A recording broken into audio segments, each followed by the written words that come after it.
This is a security announcement. It's in the vents. Do not go in after it. That's what it wants.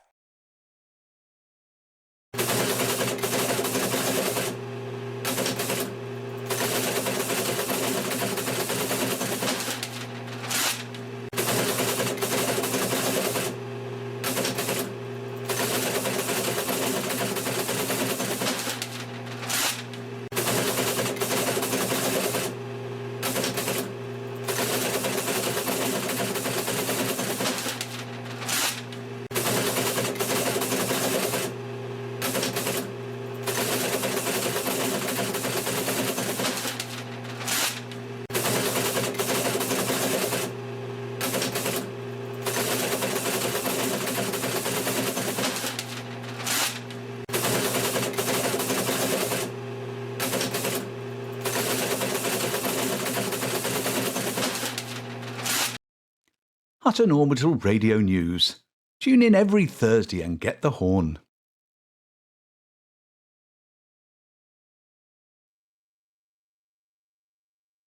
There's something very unusual going on at Hutton this week. The medium pad has been closed off and there are people in the hangar refreshing the paintwork on the pad itself.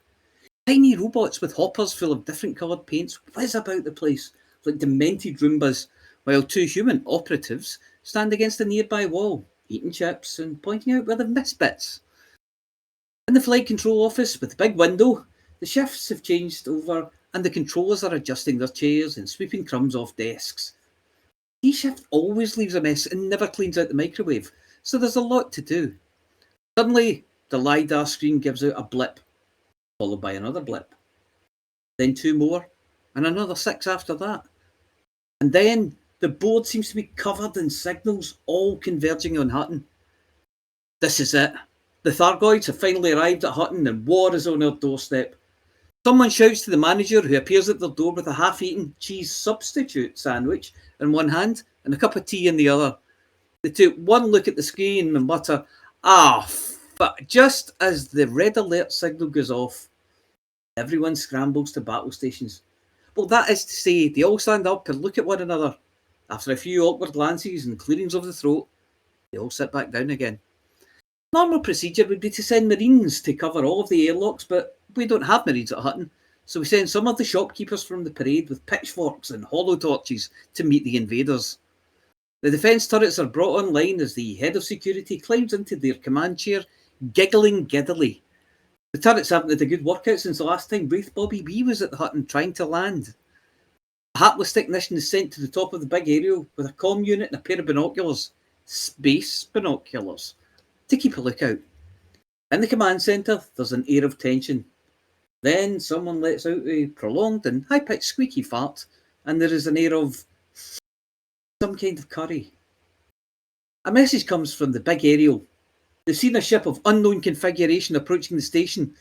It's not on their ship identification chart, but it seems to have lots of other human ships in pursuit, and there are sporadic flashes of light. The flight control tannoy springs to life and a voice says, "This is Lakon Type-8 test flight requesting permission to land and get into a hangar so we can escape these bloody press ships. Oh, and while we're at it, our mics are live."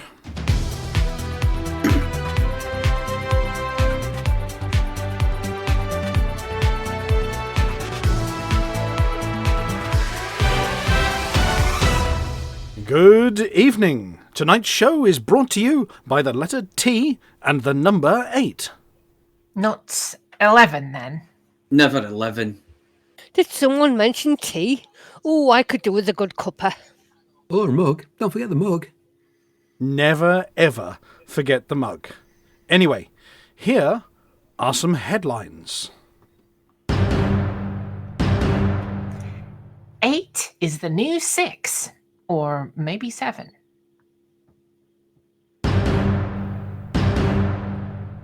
Did someone mention tea?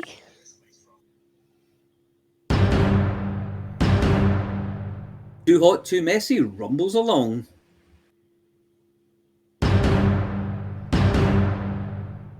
No reservations? Not likely with Dom on the case.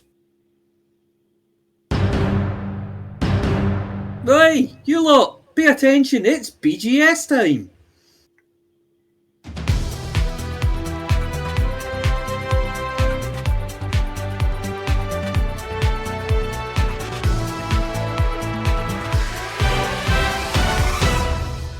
First this evening, more news on a matter dear to the heart of every Hutton trucker out there. No, not giant Hutton mugs. And no, not free gin for all visitors at the Orbital. It's more trucks! As reported in previous weeks, there have been rumours swirling about the redevelopment of the Lakon Type-8, long thought to have been shelved as a result of a number of rather critical design flaws back in the day. Namely, that it couldn't jump anywhere and was, in all honesty, a bit pants. Lakon design gurus have been sitting in a circle in the lotus poise, going until inspiration struck them. It didn't, so they went to watch telly instead. It was then that a design idea hit them, or in fact, a number of design ideas. Engines, lots of engines that move like the keelback, not like the keelback, but the keelback's one's move.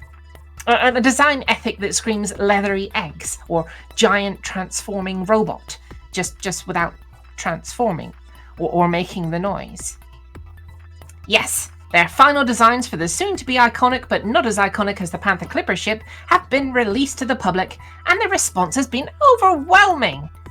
As expected, with 8 being one smaller than 9 and a bit bigger than both 6 and 7, it's a medium ship. It's got lots of big engines, and the recognisable Lakon-style, nowhere-to-hide, super-smashable greenhouse cockpit. Remember, everyone, to close the curtains before getting undressed, and never throw stones.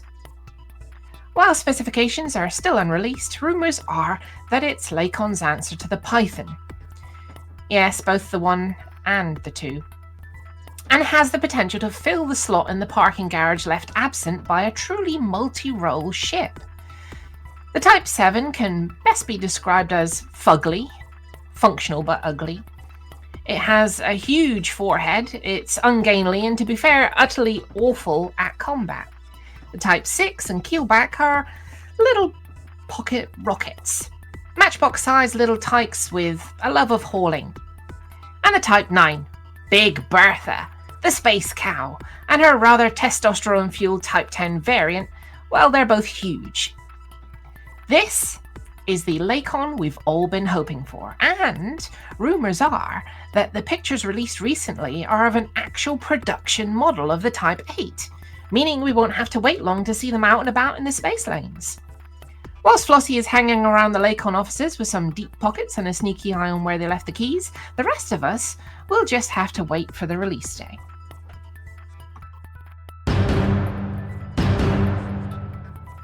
No stranger to being sent to Coventry or the naughty step, Commander Deadmeat GF has come up with a plan. And unlike most of his plans, this plan appears to be a good plan. Albeit from a news perspective, it means we're talking about the same thing twice in a row. Deadmeat's long dark tea time at the edge of the galaxy, with sincere apologies to Douglas Adams. With the news from the first article this evening that the Lakon Type 8 is soon to be upon us, and looking at the plethora of tea ships out there, it occurred to Deadmeat that what better way to pop out for a cup of tea, or in our case a mug, than to collect a motley crew of space pilots flying nothing but Lakon tea ships and take them out on an expedition. As for the location, well, Space Boston is probably not the best place to mention tea, unless you want to get dunked in a lake in the station. It appears that there's a perfect start location, Teapot Horizons, over in the Neo-Lang system, and destination, Beagle Point. Lakon, in conjunction with Hutton Orbital, are recruiting for intrepid commanders volunteering to get one of each of the Lakon ships and take them out for a tea party at Beagle. Will there be cake? Probably. We must remember not to eat it en route. Will there be Earl Grey? Yes, though English breakfast and Yorkshire tea variants are also available, as well as Heike ceremonial tea, Fujian tea, and of course plenty of Hutton mugs to drink out of. Makuko's high tea? Well, if you insist. Little cucumber sandwiches with the crust cut off? If you'll eat them, bring them. But, strict rule, no egg sandwiches, especially if you bought them from Ridley Scott Station and they're a little leathery. As despite the resemblance of the Type-8 to Nostromo, we all could do without the running and the screaming and the face huggers and cats called Jonesy.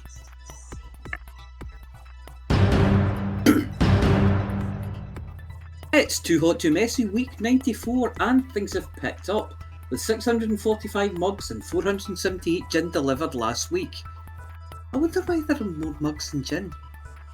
Maybe someone has been drinking all the gin before they could be delivered. There are a lot of thirsty commanders out there after all. There are still only 19 commanders in the 1000 club, but Stereo MD is now the closest contender with 874 mugs. But only 747 gin delivered. It looks as though they've been necking it in flight to increase their jump range. Does that work? How would that work? The approaches to Hutton all look clear this week, with only 2 runs from commanders showing. Small pad availability is rated as come on in, the water's lovely, and the medium pads are rated there's bags of room. We've had a clear out for the Type-8s arriving. They are Ozileran, 29 minutes and 23 seconds. And Fantastic Mr. Fox with 1 hour, 19 minutes and 0 seconds. I wonder if that was done without Super Cruise overcharge. Not a chance. Until next week, Commanders, fly safe and keep your hand in your halfpenny.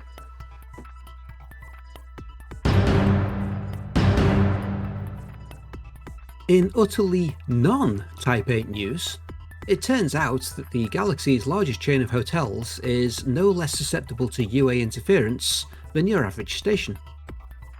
Having been hired by the team behind the annual ECM conference to provide accommodation for the event, Heavy Hillock Hotels came up with a bargain of the millennium, and, as a result of a visit from some heavies from Hutton, acting on behalf of the event, were persuaded to part with room bookings for around half the normal price, which, being Heavy Hillock Hotels, is still more expensive than a weekend at the Frameshift Lodge. Whereupon, all the commanders took advantage of the offer and booked their places. And this is where things started to go wrong. First, the server melted. Then, the automatic bot detection systems kicked in and melted the backup server. Then, the Heavy Hillock Hotel Master Control Program decided that so many people booking on such a good offer was unacceptable behaviour, and ran off with the keys to the rapidly melting server farm that their booking systems were housed in. The problem was escalated to the manager, whose password was rejected. So it was escalated to the local system manager, and their keyboard electrocuted them. So the Galactic Arm manager stepped in, and the automated anti-bots detection system sent an armed response unit and laid siege to her office. Meanwhile, eager pilots from across the galaxy were tippy-tapping at their F5 buttons like pilots trying to grab the landing pad at Hutton on a busy day. What the Galactic Hotel chain needed was a hero. Someone with a cape and underwear on the outside, able to leap tall stacks of incoming emails in a single bound, faster than a speeding fine in the docking area, a man or woman of steel. Stand up, Dom. Dum dum dum dum. Yes, Dom. By day, a reservation manager. By night, crime fighter and righter of wrongs. Dom. Dum dum dum dum. Grabbed a biro and a pad of paper and set about solving the problem. It just wouldn't do for all the Hutton truckers and ECM guests to fall asleep in the back of Monty P's at the car park bar. Armed with the tools of his trade, he waded into battle with the computer said no and the booking system. And through some ingenuity that would put MacGyver to shame, he brought the booking systems back online. Well, not really online. but he managed to steal the keys back from the security bot, replaced the manager's keyboard, defeated the armed response units surrounding the Galactic Arms manager's office, and make sure everybody had a bed for the night. Dom. Dum dum dum dum. We salute your valiant efforts. A true Hutton trucker if we ever knew one. Dum dum dum dum dum.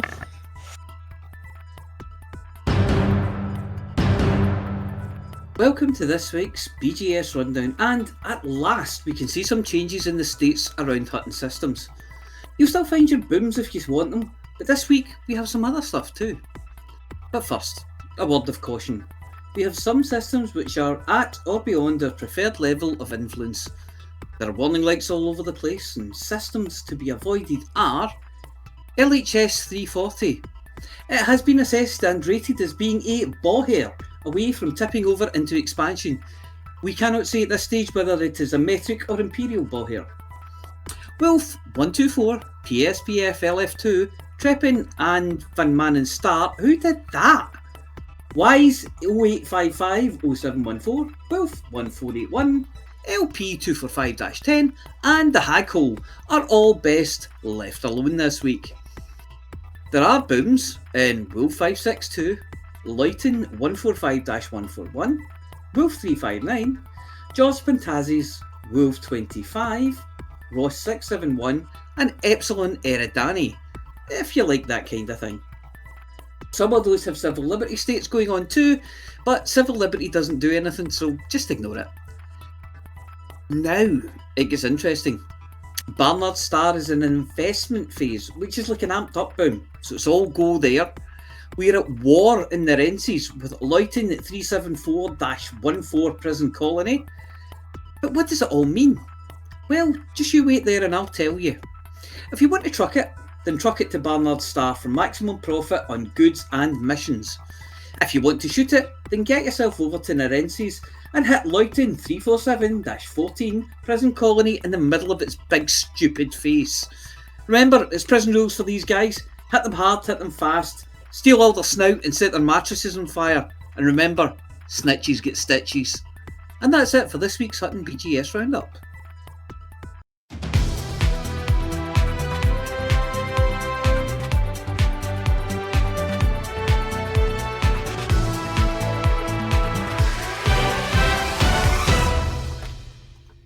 And good evening, everybody, from the studio. Thank you very much to the presenters this week, holding it down all on your own without me, which is why it was quite so seamless, I'd imagine. But I wasn't going to say anything, but yeah, I was thinking it. Yeah, there were no tongue twisters this week. It was done with aplomb.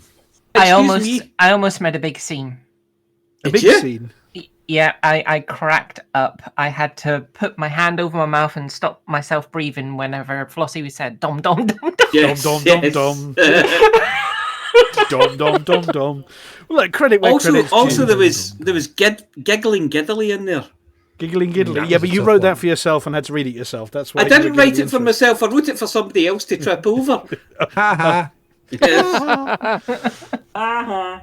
Yes. Well, yeah. So sorry, I wasn't on the show last week. Bit of a week last week. Yeah, I did think, yes, my poor little puppy was going to the vet with a slip disc, and unfortunately, sadly discovered that Angus had a nasty spinal cancer and had to make some difficult decisions. So, bit of a heartbreaking weekend last weekend, and thank you so much to all the people that have sent lots of lovely messages and love.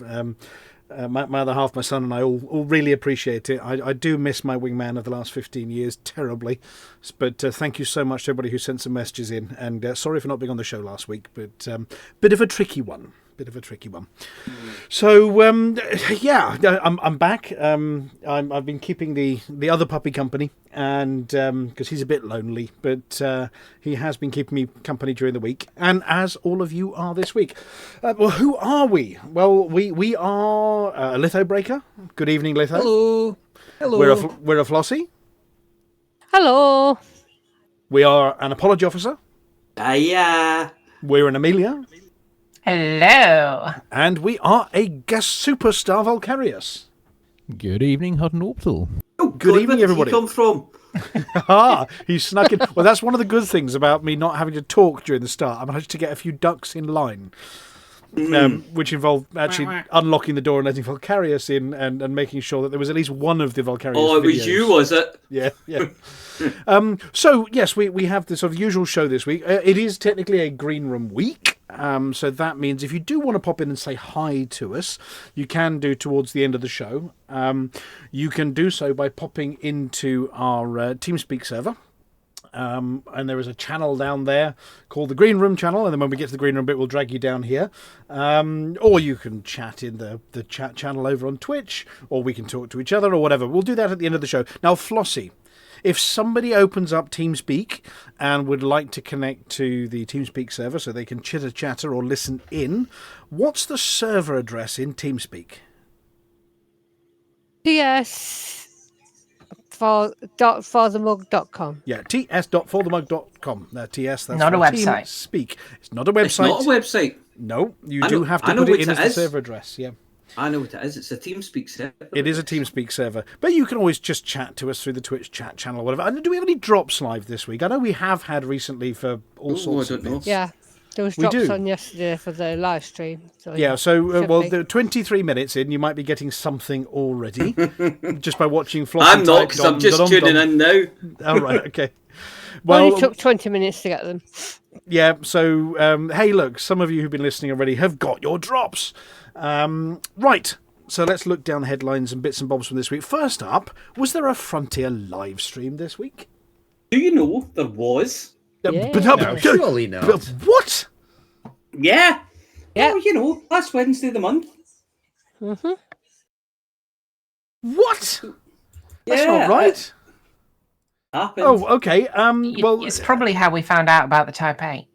Oh yes, and there was also a patch, I think, this week, possibly as well.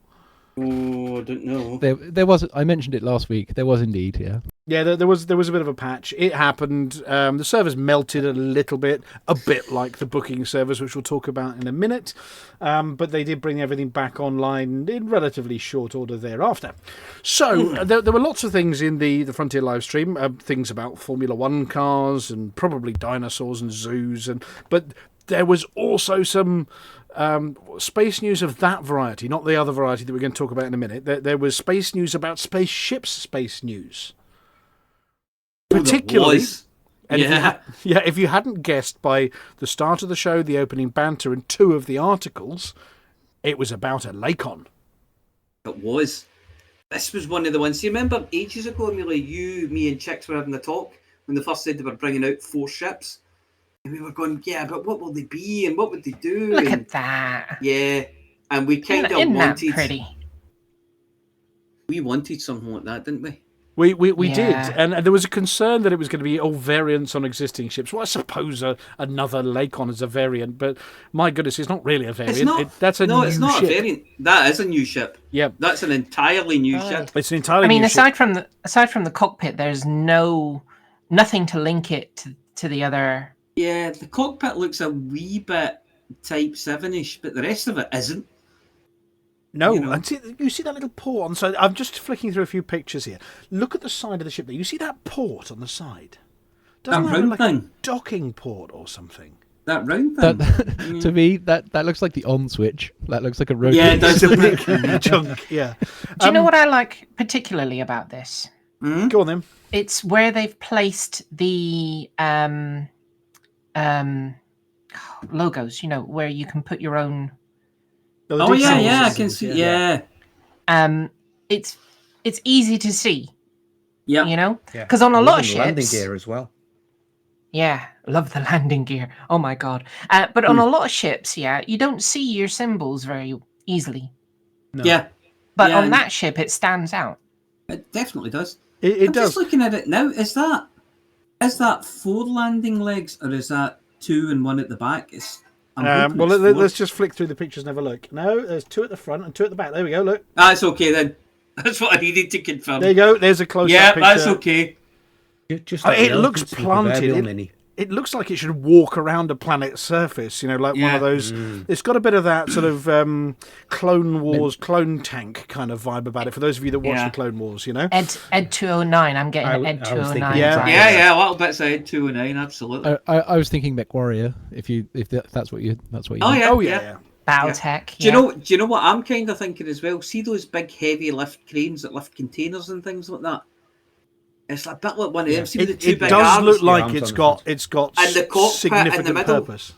Yeah, and the cockpit in the middle and the two big arms like that for, it is really, really, it's fantastic. And those look like sort of lights, on the arms there. If you look at the left and right of the picture there, those look like big lamps for highlighting whatever it is you're munching on at the time. So, yes. Yeah, it's definitely got a sort of purposeful vibe about it. But also, the comments in the news that we did about it looking a bit like Nostromo, those engines at the back have got a real Nostromo vibe about them. And if you can see that this is it in flight. Do you mean Sulaco? Because Nostromo didn't have engines no, it didn't. That. You're absolutely right. Yeah, the Sulaco. Actually, no, it is the Nostromo, but the Nostromo was the little diddy bit on the front. The great big thing it was towing was just the payload. Yeah. The Nostromo was the bit that landed on the surface. The Sulaco to me looked like it was kind of built vertically. It was more like it reminded me of like a gun or something coming in. And there was an old blades on it. There was an old kids show called I think it was called X Bomber in certain territories as well, with spaceships that merged together and Starfleet. I think it was Starfleet in the UK and X Bomber in Japan, where it transformed into a giant robot and whatever. It's got that kind of a vibe about it as well. It looks like you could do the noise and transform it into a giant robot. Those are arms or legs or something. The engines do have a kind of X-wing, a really heavy kind of X-wing feel about them, don't they? They do, and it looks like they move as well. Robotech vibes, says Commander Aiden. But those engines do actually move too, because when you look at some of the pictures, it looks like they lift up or move so that you can land. So that's it in flight. But if we look at one of the docked pictures, landed ones, hang on a second, those are concept art. There we go. It does look like they're closer together there, like they've sort of shuffled up so that you can land without scraping the undercarriage. I mean, no hints yet about hard points. I mean, I've not spotted any. Valkyrius, have you seen any hard points on those images, or? Not really. I was going to ask, do you have one from above? Unfortunately, I think what they were suggesting was that the hard points and things were going to be on those arms. Yeah, it's either under the arms, like the two or either side of a crate 2. Yeah. I think it's going to be above, because I'm looking. I can see lights and things under there already. Do you see those just above either side of the cockpit? I've got a feeling those panels are going to be popping open, just like on the Type 9. Yeah, those are the Type 9 and Type 10 have got them sort of around the cockpit, haven't they? Type 7 as well. I think the Type 7's got them around a bit there as well. Yeah. Yeah, that's the point, because the Alliance Chieftains like that as well. The ones on top have those sliding panels. Yeah, a bit of good convergence, certainly from those two hard points. Because if you're in VR in a Type 9 and you deploy hard points, you literally see the guns come out either side of your head. Yeah, it's like that in the Crate 2 as well. And the Sidewinder. Yeah, so small. Well, apparently there was live video footage which we're not allowed to show. We can't just shamelessly grab it and show it from the Frontier stream of it shooting, and it looked like maybe there were 4 hard points around the cockpit. So it may well be that sort of centrally mounted lasers, a bit like the Type 9, Type 10, like you were suggesting. I can see those bits on the front of the arms look like intakes for thrusters or something. Although what you're intaking in space, I don't know. They could be the retros. Yeah. Like what are those big boxes with the tubes coming out them? Well, has it got a new as undefined sort of purpose or use, or is there a new feature coming? Don't know. We could. I mean, for all we know, we could be looking at Lakon's rendition of a Mamba. Yeah. It's got that look about it. That was my first thought. And in fact, or a salvage ship of some sort, or I don't know. The Lakon Mamba. There's no indication about whether it's going to have room for fighter bays. I was just trying to look at this picture of sort of the underside. Is there a bay hiding under there? So there's a certainly right. I don't know. See, looking at the middle of it. I mean, if you take those big arms and the engines away from each side, is it much bigger than a Type 6? Yeah, That's a good point, No, actually. but you can get a fighter and a killback, can't you? Oh, yeah. I'm just talking but about the thing is, I'm just talking about the general size of it, you know. Well, it won't be any longer, including those arms, than a Type 7, because that's the longest. Is it longest? Of the medium? What was it that stopped the Type 7 fitting on? It's the Type. It's about half a metre too tall. Is it the height? It's a safety issue. So the Type 7 can technically land on a medium pad, but due to health and safety, it's too tall for the hangar beneath, so it's not allowed. That's fair enough. Yeah, but lengthwise, I think that's the kind of vibe we're getting. Yeah, I'd say the Python Mark 1 should be around about the longest, because I know the Orca is only just too long. It flies otherwise like a medium. It's just too long. Well, you know, that's the thing you can see is it's going to be the same length as a Type 7. Because it's the height of the Type 7, not the length. I'm just looking at this shot here, looking for hard point location. Oh, there we go. There we go. That's from above. I think they said they were on those bits at the front. Yeah, they were saying that. It looks like the top is just like you could like set up a tennis court or something. Imagine ship kits on this. I'm wondering what they're designing for ship kits for it. Oh, big spoiler right across the back for the two top engines. Oh yeah. Yeah, but I mean, it all looks dangly bits for the crane arms. But it's a departure from the usual designs for the spaceships. Generally, it's sort of got that blocky sci-fi kind of chonk vibe about it. It has that look that it's. They said it was going to be a freighter, and it looks like one. Yeah, it does. Industrial. Or a big mining ship. Really... I mean, Amelia, prepare yourself. It might be a legendary mining vessel. It's been. I really hope so. I'm really looking forward to this ship and seeing what it can do.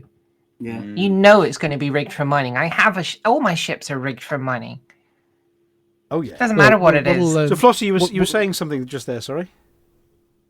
They were saying it was aimed as being a trade ship.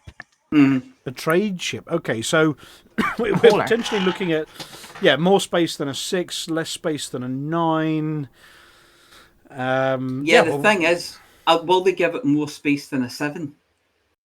Or is it going to have more space? 7's got a lot of space for a ship its size. Yeah, but 7 goes onto a large pad and this goes onto a medium. The thing with 7, doesn't the Type 7 only cost, was it like 17 million? Or am I it's pretty cheap, It's really cheap. That's the reason. So you can get a Python, like a Python League amount of cargo for a third of the price of a Python, if you can do large pads. A Python 1, yes. Let alone the Python 2. Yeah, Python Mark 1, yeah. Oh no, Python Mark 2 is a combat ship. You're not going to get cargo in that. But I'm just looking at this thing and thinking, would they give it more cargo space than a Type 7? Would it kind of put the Type 7 out of business? But it looks quite wide, doesn't it? From that angle, unlike the 7, which is sort of long and tall, it does look quite wide. So I'm still looking at engines and I'm looking at the arms on it and things like that and going, that's where all your equipment is, but I'm still losing an awful lot of space in the middle for cargo. You said earlier the engines retract though, so that in itself would reduce the pad size, I think. Yeah. No, I'm just thinking for cargo space, I'm still losing a lot of cargo space in it, you know? Well, we'll have to have a look. Unless I just had a really cool idea. It probably doesn't do it, but imagine if, as you load it up with cargo, you see literal extra cargo, like blocks of cargo, appear on those arms. And suddenly you can't fit on a medium pad anymore. The cargo sits on the outside, you know. I've had a brilliant idea. See, in between those two arms and up above the cockpit, you can fit standard-sized containers. So you can just have a container train on the front of it. So it's not a hauler at all; it's a tug. I was also on the engines because the thing that strikes me with the engines, if you think about the Chieftain again, how exposed they are, I'm wondering whether this thing can be pirated quite easily. The you can see some of the tubes. It's a little bit exposed. Not very armoured, those engines, are they? Or at least not from an upward quarter or from the rear. Or from below either. Because remember, what you see at the top is echoed in the engines below. There we go. Yes, a shot from under the front of it there. Yeah. So yes, that's what's got us all at Twitter. It looks cool. I think the general consensus, everybody's gone, oh, okay, yeah, someone's listening and doing new ships, and we quite like this one. That looks Actually, really looking wide, at it there, doesn't it? Yeah, looking at it there, you can see how big that middle part is. I mean, I think that's 75% of the width of a Type 9 there, isn't it? Those engine pods on the outside make it really big, but I'm looking at that middle section, and you can see the size of it now. It's the height as well. So it's got a whole deck above where you can put cargo, and then whatever's behind the cockpit. Although that cockpit looks like a single cockpit, it doesn't have multi-levels. It looks like it's robbed straight out of the other ships, though. I mean, it really it looks does. like, to me, it looks like it's come straight off a Type 7. Yeah. And no. Type 7 is it doesn't have those panels in the front.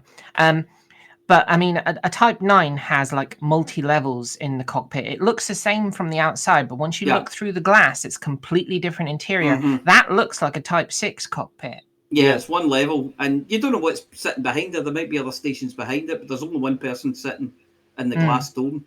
Yeah. Yeah, because you go in through its chin. It looks like the chin flaps down, and Yeah, and it's going to. I walk tell in you through what, there. though, it's going to look amazing with all those industrial paint jobs on it as well. Oh yeah. I'm totally going to get those. Much love for it. Much love for it. As long as it comes in purple. Right. Well, that was the first bit. There's the second. I'm going to leave the pictures on screen. I'll cycle through them as we chat. The second bit is about ECM, the Elite Community Meet. So first thing to say is the article about the man, the legend that is Dom is all true. We put the booking live for ECM, and everybody went and booked on the super duper discount code, which was hard fought, should we say. It runs at about half the price they normally charge for the rooms, which is cool. Unfortunately, the computer system went, oh, no, that's too cheap. You can't have that. But the manager said, I'm having it. And then the computer went, nope, you're not having it. And promptly locked the entire hotel out of the booking system. And the area manager and the national reservations manager, all of whom were locked out of the hotel. In fact, the hotel was locked out of all reservations using all codes. So not just us, but everybody. Because it decided that ECM had got too much of a bargain. At which point, a gentleman by the name of Dom, who's the reservations manager, leapt into the breach and went, right, get everyone to email me. I'll deal with it. He absolutely did. I did exactly that on Friday. He responded, it must have been 20 minutes or so, and I was just booked straight in. Yep. It was absolutely brilliant. He is, and he's doing it amazingly calmly, laser beams in hand, blasting evil server robots.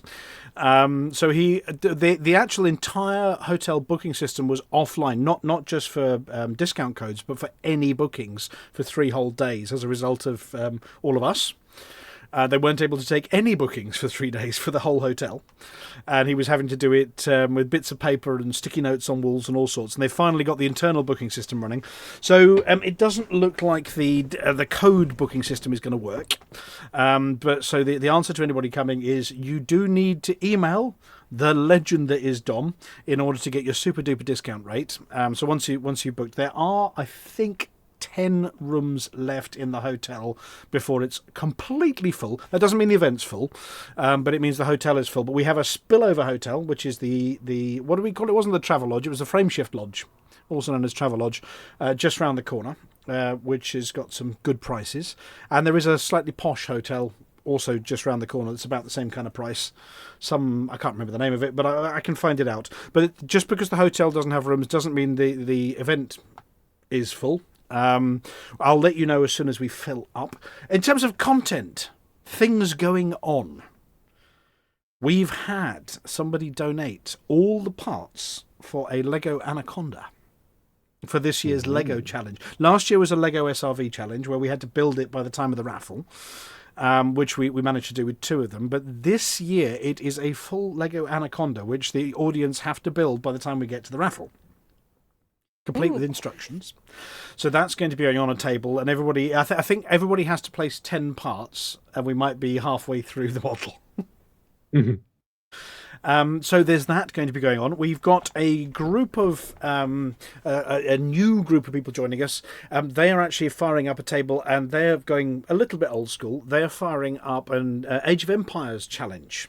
They are avid Age of Empires players, and they're firing up a bunch of machines there to say, come and have a go if you think you're evil tonic enough. Isn't that what they say, evil tonic? Anyway, and firing up a challenge on Age of Empires. We've got the racing wheels sorted. We've got more telly screens than you've ever seen in one room with the usual gang beasts and whatever. We've had a message from Paige. You remember Paige? Yeah.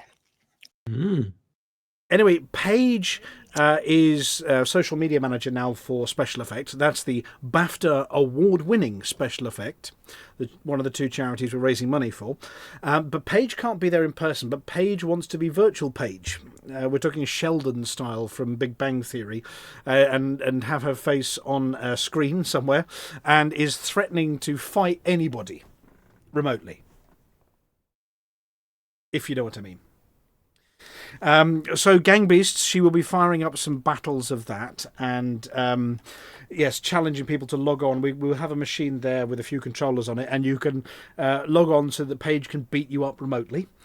We have heard back from Commander Blastard, who has the full motion rig. Now, he's not able to bring the full motion rig yet this year because his lifting companion and son is unavailable this year to help load the van up.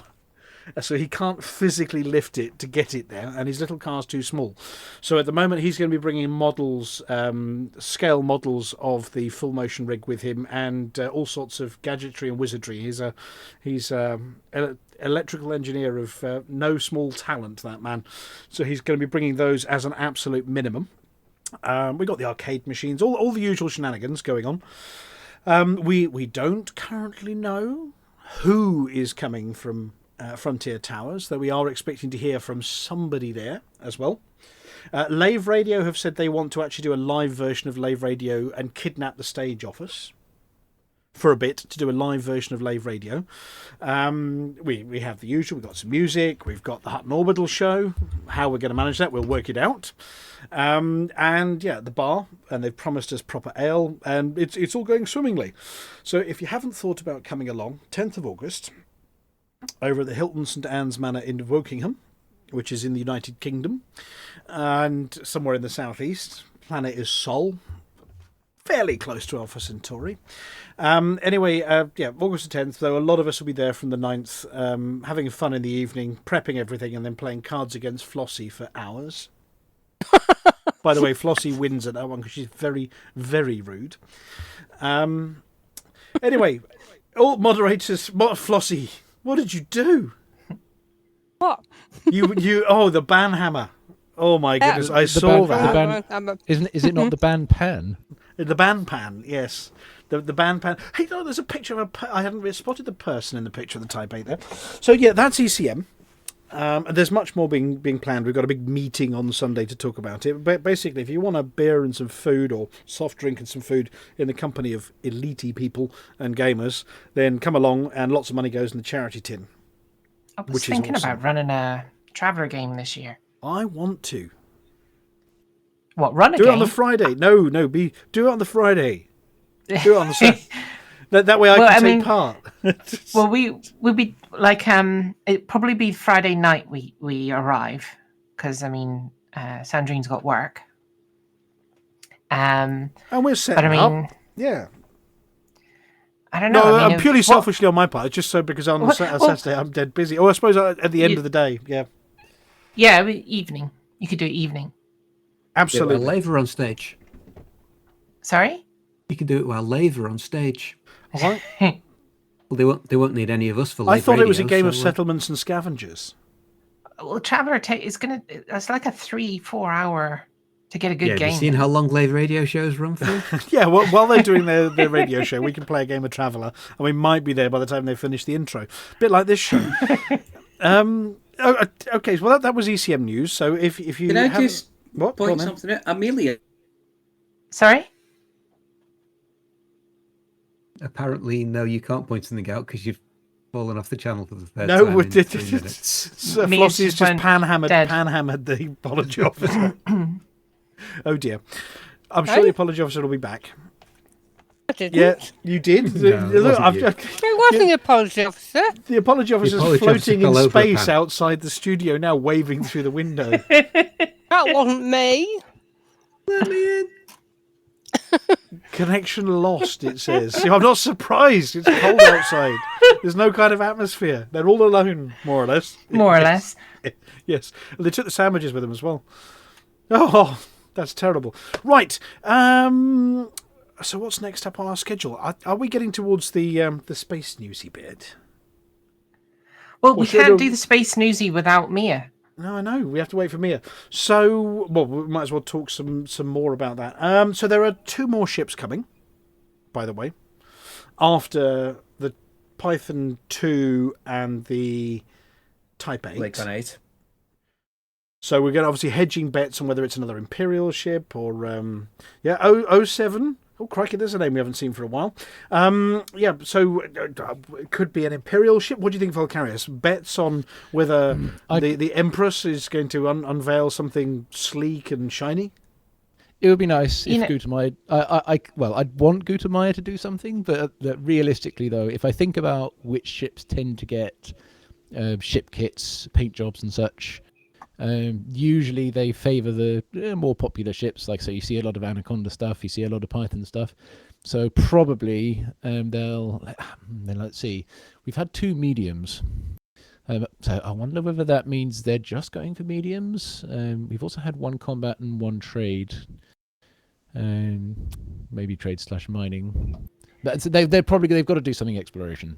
It'd be crazy if they don't. Sorry, so I think they're going to go for. So I don't want to say like an ASP2 or something like that, but I'm some sort of explorer, I'd say. The Empress would be a good name for a ship. And the name of a ship model or a name of a specific ship? Like, we have the Anaconda, we have the Cutter. The Empress would be a nice name for a ship. Yeah. Yeah.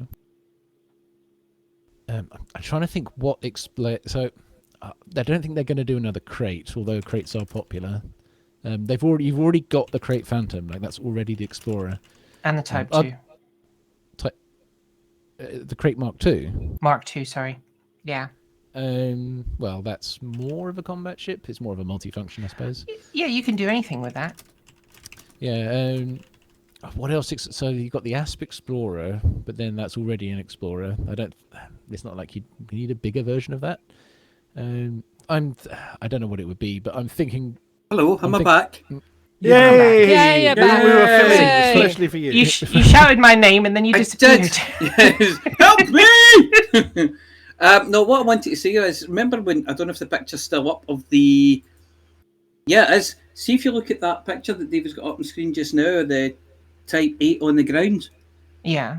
If you look into the cockpit, you can see what It looks might like have a high up. multi-layer. Yeah. Yeah, it looks like there might be a ledge. Yeah, look at up the size back of the there. person stood in front of it. Yeah, but if you actually look, there seems to be a shelf. Oh, do we know how many seats it's got? The whole ship? No, we don't. Well, that shelf there looks like the normal cockpit display sort of stuff. Oh, yeah, it could be.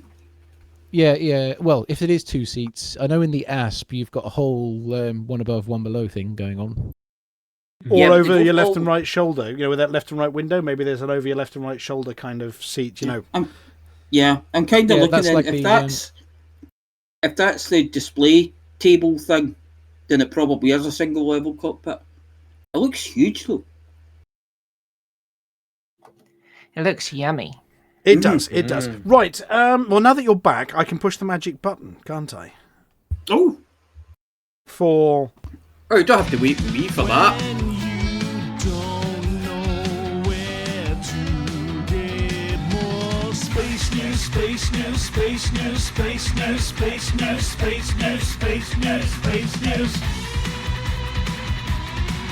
You see, when we put the script together, there were 2, and now there are 5.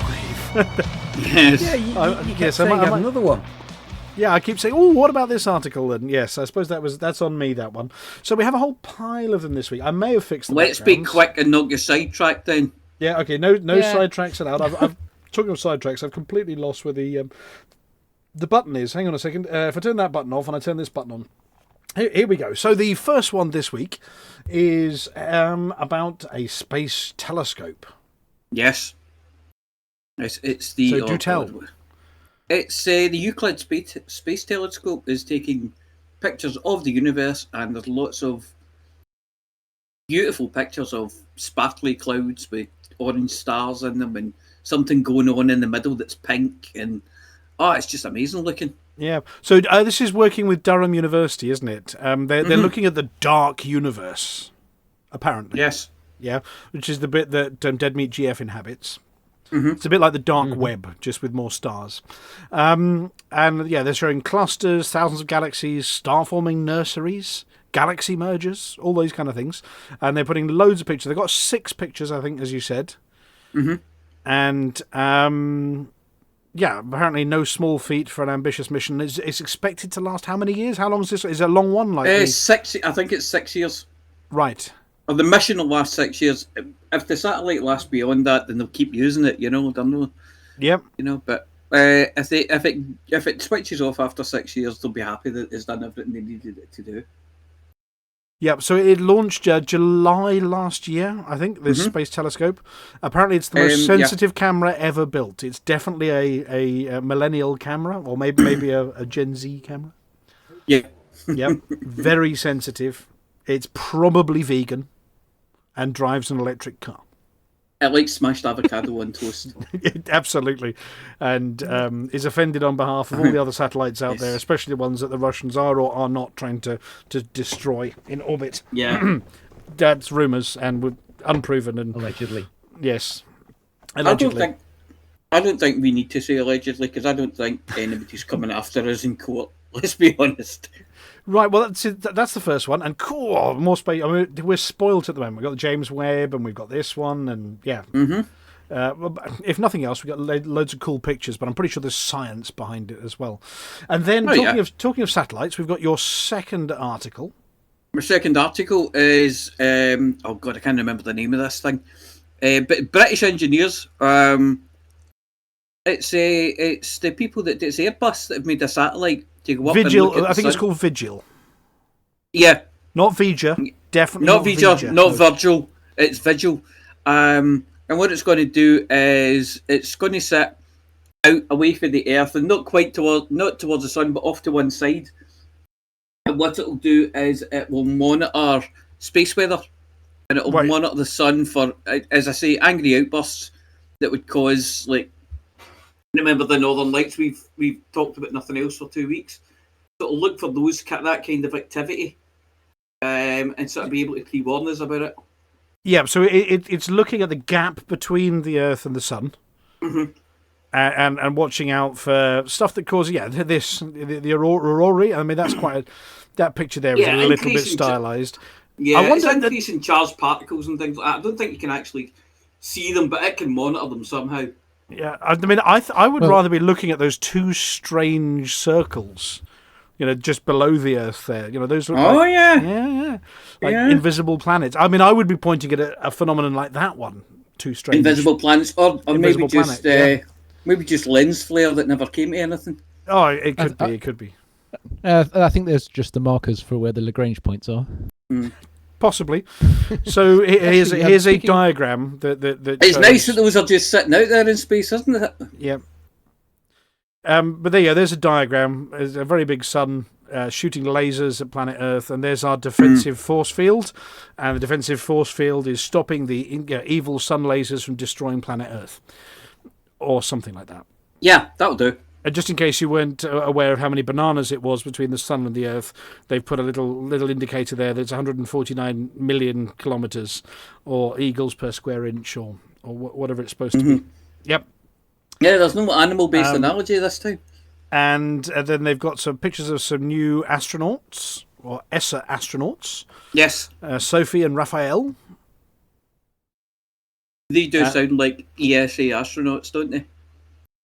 Yes. So French helicopter test pilot Sophie Adenau and Belgian biomedical engineer Raphael Liégeois will spend 6 months. Yeah. 6 months on the ISS as well. So yeah, the ESA is doing quite a bit of stuff at the moment, including satellites and looking at stuff. Right, the next one we've got. Now this one's less about satellites and more about shooting other things up into space, I think. Litho might know a little bit about this one. Yeah, this one's Dream Chaser, isn't it? Yep. The cute little Diddy space plane from Sierra Space, formerly Sierra Nevada, before I think they went almost bust and renamed and rebranded. Yeah, didn't they get involved with Virgin or something to do stuff with scale composites and Virgin at some point? Like that, yeah. But the cute little ship that you can see there has just arrived at the Cape. Arrived at Kennedy Space Center in preparation for being stuck on the end of a big bomb and launched into space. Yeah, there's a picture of it inside a thermal vacuum test chamber. Mm-hmm. Whatever one of those is when it's at home. But yeah, so they're planning on, and it's the sort of successor to the shuttle. So it's rather than lobbing a big, it's a deadly little thing, like you can see there.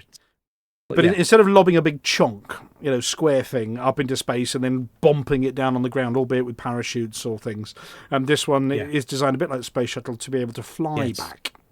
Yeah, it's runway landing when it gets back. Yeah, it's able to bring more stuff back with it more safely But unlike the shuttle, this one's actually designed as a USV, an unmanned space vehicle. I think the first flight is going to be uncrewed, and they're going to be flying it remotely, or it's going to be flying itself remotely. But it is designed to be able to take peoples as well. I think they were saying actually the crew on it something like 8, isn't it, when they finally get it sorted? Yeah, it's a big crew. It was actually the third contender for commercial crew, but they didn't quite make the final cut when it went down to 2. So yeah, well, it takes here you go, 3,850 kilos of cargo when it's going to the ISS. So it takes 4 tons of cargo, which is not bad, and it's designed to bring stuff back as well. And I believe I read articles somewhere that it's actually able to, as it's going through re-entry and burning up, to eject things to have them burnt up, like waste. Oh, didn't know that one. That's cool. I'm just trying to see whether it says it in this article, but I was reading a different one. Here we go. Shooting Star carries 3,175 kilos of cargo. The module, which is the Shooting Star module, which attaches to this, sports external mounting points for 3 additional cargo containers, a bit like the Type-8.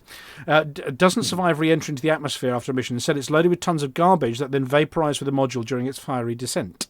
There we go. So so it has, it's a cargo module they bolt on to the Dream Chaser, and so when it goes up, it can carry the extra cargo, or it can carry people, food, all sorts of stuff. I'm just trying to think, a normal cabin environment, it doesn't tell you how many here, but it's got a cabin environment, but then on the way back, if it's not carrying people, it can just lob the garbage out to burn up in the atmosphere. I'm not sure how environmentally sound that is, but I suppose it's better than littering space. Or the oceans. Or the oceans, yes, which are full of rockets. Mostly things dropped off planes by Cornwall, as I remember. Isn't that how it works? Mm-hmm. Something like that, yeah. Yeah. Okay, and then we have another article. This is about the Boeing Starliner, which has also not yet done a crewed launch, but is the second contender in commercial space. Commercial crew. Due to launch. We haven't got pictures of it. Here we go. There's the United Launch Alliance Atlas V rocket. 30th today, Saturday even. Yep. It might be launching Saturday. Yeah, the big knob on the end of it. That's the payload. They just sort of stick it on, screw it onto the top, and then fire the big firework. It's not got funky wings. I don't think it's coming back to land anywhere. It's just shooting that big pod up. But the first crewed launch of it is just 3 days away. Yep, if current timelines hold, as they say. It did have a valve issue, apparently. Oh, it's had all the issues. Yeah, but that is going to be a crewed one. Yep. They believe they've managed to iron out all of the bugs. Yep. All of the issues, all of the problems, all of the fun quirks that would possibly have killed a crew if there'd been a crew on the first launch. So here's hoping they're right. Yep. And then our last one is also about launches and spaceships. This one is next Wednesday. So yeah, this is the not just a rocket that goes whoosh. This is the rocket that goes whoosh and then everything lands back again rocket, with an enormous black thing on the end of it, with wings, which is the very large, sort of flyable, lands by sort of turning itself in the air and all sorts. In theory, module. For the Starship. Well, that is the Starship, isn't it? The rocket isn't. That is the Starship on the end of it. But yes, they've sorted out the problems. They've got their concrete bunker underneath, and they're looking at doing a 4th test flight. And they're looking at vehicle descent for recovery this time, so actually getting it back down again. Any more pictures in here? Yeah, there's them. That one looks like it's pointing the wrong way. I think their concept of up and mine are different. That's sort of up, not up. Anyway, lots of stuff about Rocket Lab and whatever else. But yes, that one's going to be going up. And when do they reckon that's supposed to be going up? Just next Wednesday? June the 5th. So we've got a whole plethora of space launches. What is it with the word? So ever since that Frontier Street, like Frontier Unlocked, everyone has been saying plethora. I've been saying it. No, they copied me. If you go back over the scripts, the plethora has been in the scripts for a long time. It's just since then, like since Wednesday, I've probably heard that word like 100 times more than usual. They've been copying this show. And if you want proof, go and listen to the previous ones or scan the script. But yes, definitely plethora is a word we use quite a bit on this show. A cornucopia. You will find a plethora of examples of its use. Right. Well, thank you very much for the space news. Lots of spaceship launches to go with lots of spaceship launches in space with Elite. And that's it for this week's Space News. When you don't know where to get more space news, space news, space news, space news, space news, space news, space news, space news.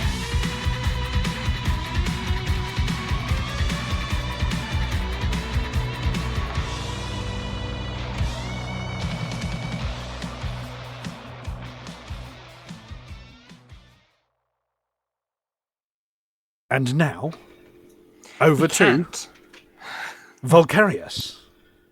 Yes, Amelia.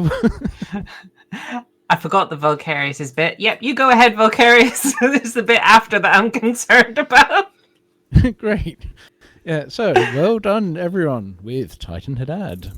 As we all saw, this one showed exactly why you get your 2 million credits on the weekend before. Haddad entered Meltdown in less than 48 hours this time. That's after it changed to highly compromised last week. That's actually the quickest one yet. And it wasn't even at 0 systems, like Oya was, if you recall.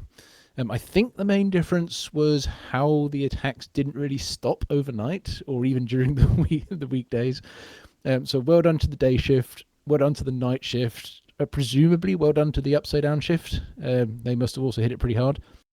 Meltdown and Explosion were indeed overnight for us, but that's okay. At least some other time zones finally got a chance to see one of these events at a good time. So this week, most commanders are moving over to Indra, which has been relentlessly defended the whole time. Now, we had a special plan for dealing with the high-density systems at Indra, where we were going to prepare cargo for a whole load of fleet carriers to take dozens of systems all at once, but thankfully that looks like it won't be needed because we have a whole load of war changes.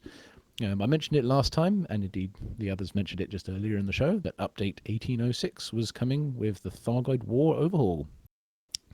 And it looks like the 2 biggest changes actually address the 2 biggest problems we were trying to avoid.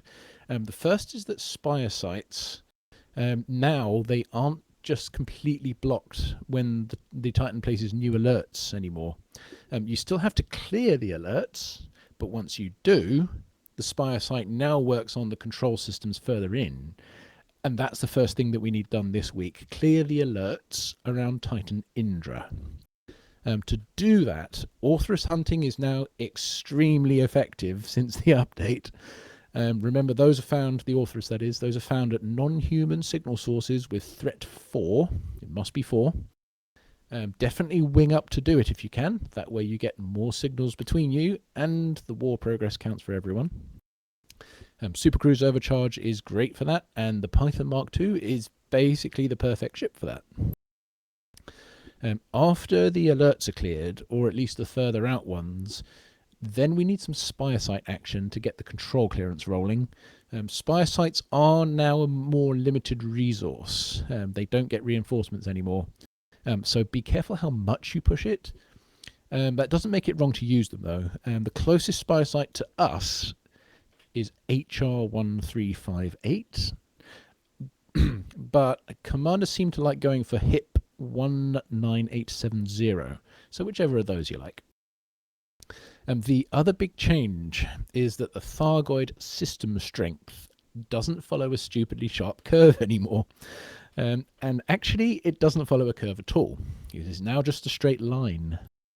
And we did a bit of testing at Imperial Navy Intervention and Rescue, and we found the line is actually really shallow. It increases a bit as you get closer to the Titan, but most systems are now kind of the same strength as each other.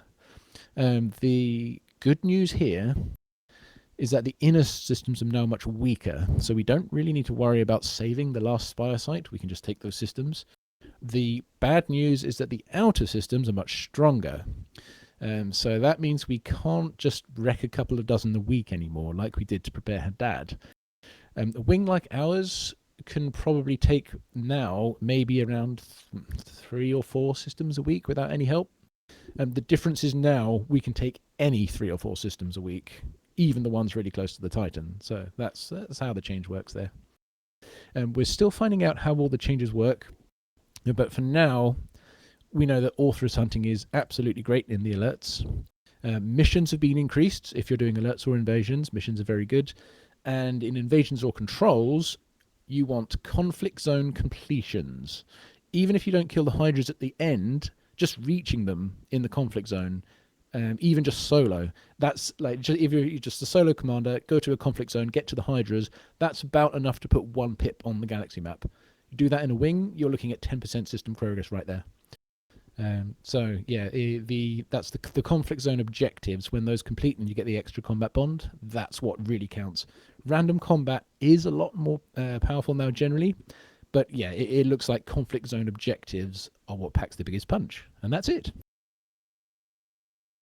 Well, thank you very much. And obviously video credits this week for the videos that are behind you on the screen as you're giving your briefings. Oh yeah, so we had an extra video this week. So just earlier, you saw my slightly beluga attempt at filming Titan Haddad as it exploded, getting yeeted back into the far-flung reaches of the system. Well, yeah, yoked, yeah, of course. Yeah. Yeah. So I knew the yeet was coming, so I had flight assist off. But what I didn't do is detach the camera. So I did notice your little ship. Yes, if you it's on the other video, but the result was that the explosion flung me backwards, and it also rotated me slightly, like it pitched me slightly. So I just had to make continual adjustments to keep it pointed the right way. But in effect, what that means relative to the explosion is that the camera's orbiting my ship. So occasionally you see a little cutter just float past. I did see one of her Imperial Majesty's vessels looking rather yes. sad and forlorn in the shot. Yeah. The amazing part was is that it happened exactly as the final explosion occurred, which kind of looked cool. It was. Just own it. Just own it. It was deliberate. It photobombed, but it did look cool. Yeah. Yeah, I was trying to skip forward to that part of the video. Actually, let's just switch to that video. Well, in the meantime, what you see there. Actually, we'll get back. Yeah, we'll get back to that one. So the explosion was halfway through. So I think it was 5 minutes. So you're looking at 2:30. Boom. There we go. There's a boom. Yeah, that's the explosion that started. Yeah, you'll need to... Okay, so watch near your finger, because somewhere near your finger appears... well, it'll take... Yeah, so after I've done 180 degrees worth of rotation to there it is. There it is. Yay! Just went behind you. Yes. And then if you... so then it'll do a full loop. If you get back to... If you get to where the actual... the final nova happens... Well, I suppose you could just wait.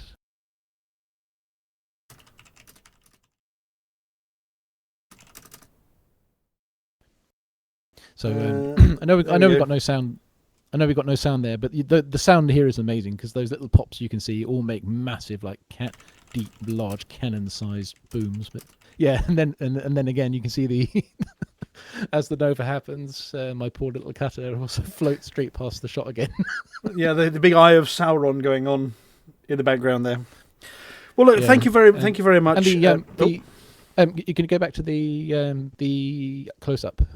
You want me to switch to close-up? Give me 1 second. Let's just switch to your close-up view. Here we go. There's the close-up view. Yeah, so this is something I knew it was possible, but none of us had done it before. So this is coming from Commander Angel Witch. It's a around 40-50 kilometers after the event, after the explosion, but before it's obviously subsided and you can access it normally. That's what it looks like. So you'll recognise the maelstrom cloud, the normal maelstrom cloud. I do like the billowing clouds effect there that they've got happening around edges. That's kind of there anyway, but now you can see it all incandescent, like it's all lit up. So and your lens flares. Yeah, indeed. Yeah. Well, thank you very much, Volcarius, for that. And we look forward to the next mission. What percentage have we done now? 1, 2, 3. Yeah. Oh, we're getting there, I think is the phrase. In terms of number of Titans, well, 50%, because we've got 4 of 8. In terms of time, well, Indra's going to take quite a bit of wearing down. Let's see, we've also got Raijin. I don't know how to. But at present, it's pretty much a foregone conclusion that we just keep doing the do, and then at some point, Tharg the Mighty is going to, Yes and no. So I mean, right now the change, we don't really know the full impact of the changes. Like we don't really know how quickly we'll even be able to clear systems at the moment. We're just hoping that we'll be able to wear Indra down. So. Okay. Well, thanks very much. Right, Flossy. Are you there? Yeah. Are you ready? Yeah. It's time for the Flossy sing-along, because I'm pretty sure that's all we're going to get, but you never know, we might get some surprises.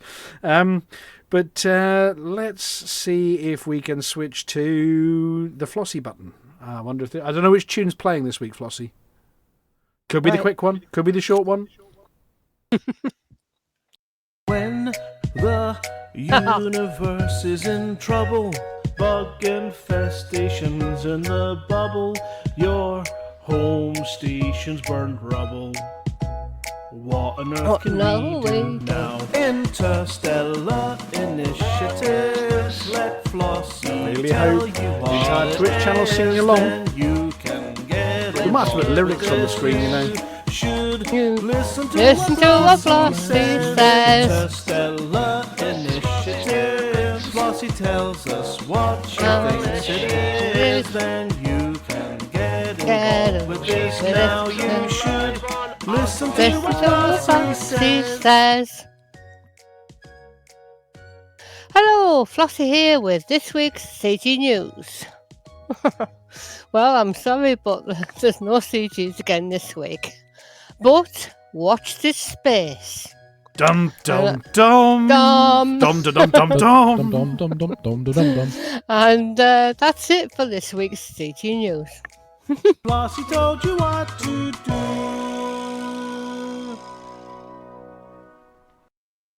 Right, who are we going to get to introduce this next bit? Because we don't have a Galnet news this week. Commander Wotherspoon's having a week off. So we're going to go straight into the next bit. Litho, do you want to introduce this next bit? So this would be the bit where we get the mellifluous Amelia to actually head out into the galaxy and report on a rare. Oh, and I'm just making a quick edit. Just quick. No, edit the script. So I'll keep Well, talking it's okay. for I figured that bit out. I figured that bit out. There's no seams at all, honestly. No, We're absolutely ready definitely now. not live writing the script at all for your. I mean, you sent me the photos, and I had to come up with something. All I had was a series of 7 photos to work from, Amelia. It's. Sorry. So based on your photographs, apparently this is what happened to you this week. Let's see if this works, and I've queued it up right. Here we go.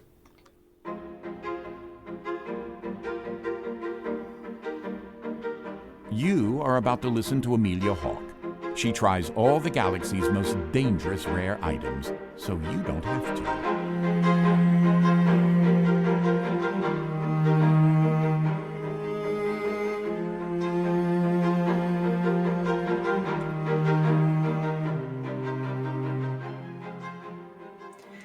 This week, I've been off on my travels again.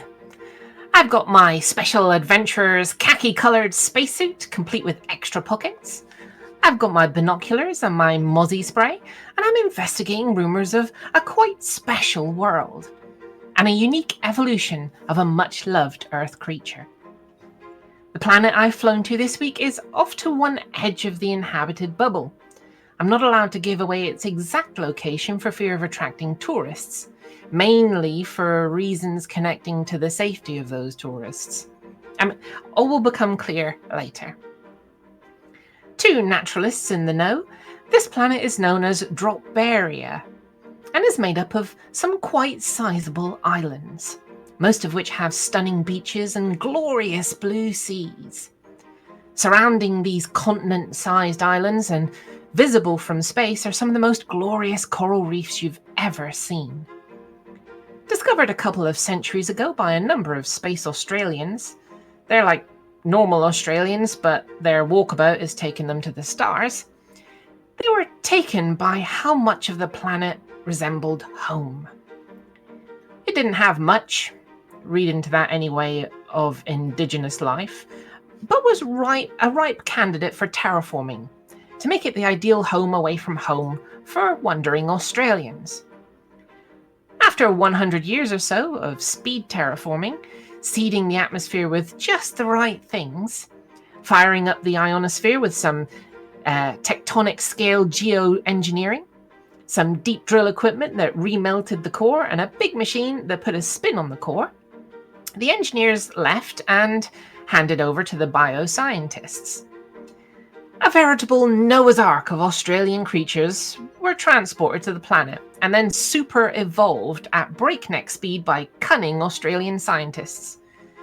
Now, a couple of centuries later, Dropberia boasts an array of life forms that make the original Australian wildlife seem positively tame by comparison. The coral reefs bloomed with colourful life, the various fish species seeded the oceans and grew. There are rumours that there's a variety of shark named after Jason Statham, swimming just off the coast, and it's got really big teeth. In the interior of the islands, you can see whole herds of creatures bounding across the landscape, huge muscled creatures with enormous tails, an evolved version of the kangaroo. But if kangaroos existed in prehistoric times, and looked like they could enter mixed martial arts contests with even the toughest of bioengineered cyberhumans, their pouches could comfortably hold a family of 4 with room for the lounge sofa and possibly a huge TV. The creeks and billabongs are filled with, toothy things. The skies have all manner of bird life, some of which is plucked out of the air by the toothy things. There are bats the size of light aircraft. There are snakes of all manner, some of them as long as an 18-wheeled truck and faster than a Formula One car. And just about everything on the planet wants to kill you. It's not these dangerous creatures I'm here to see, though. I'm here to see the apex predator of the planet. The utterly adorable drop bear. As always, Mooncake and Steve are with me. Mooncake looks unimpressed by the whole thing. Steve, he's wearing body armor. As we step off the ship, the dry, dusty earth crunches underfoot, and the air is thick with the scent of eucalyptus. It feels like we've landed on a giant tub of muscle rub, the kind you use after a long day of lugging cargo. Pilots landing here don hats with corks dangling from the brim, and the aroma of barbecues and snags sizzling on the barbie fills the air. There's even the occasional sight of swoopy boys, the local equivalent of magpies, darting through the sky, ready to dive bomb any unsuspecting visitor. Or carry them off. I mean, these things are huge. The landscape is a striking blend of the familiar and the alien. Enormous eucalyptus forests stretch as far as the eye can see, their leaves rustling in the gentle breeze. The ground is dotted with billabongs, serene and still, mirroring the clear blue sky above. Crocs and snakes slither and bask by the water's edge, while spiders the size of your head spin their webs between the trees. I mean, it's quite beautiful, really. A bit like an endless outback, but with a sky full of stars. Now, onto the most intriguing aspect of Dropberia, the drop bears. These creatures, resembling koalas, but far more deadly, are the apex predators of the planet. Pilots have shared tales of their ferocity, often attacking from above with no warning. Yet, despite their fearsome reputation, I can't help but find them utterly adorable. Steve, on the other hand, is less enthused. He's carrying a laser rifle and looks terrified of everything. Ah, look over there. I think we spotted one, perched high in the eucalyptus tree. Steve, put that gun down. It's probably more scared of us than you are of it. It's gazing down at us with curious, beady eyes. I can't see why these creatures are so feared. Look at that fluffy fur. It's absolutely precious. As we continue, it becomes clear that the drop bears are unaware of our presence. Every so often, I catch a glimpse of one moving through the treetops, always staying just out of reach. Mooncake, of course, is completely unfazed, strutting along as if she owns the place. What's that, Steve? The buzzing noise? Oh, I wouldn't worry about it. Apparently they're called mozzies. Wait, it sounds like a B-52 bomber. That's just to scare things away. Steve, why are you shriveling up like that?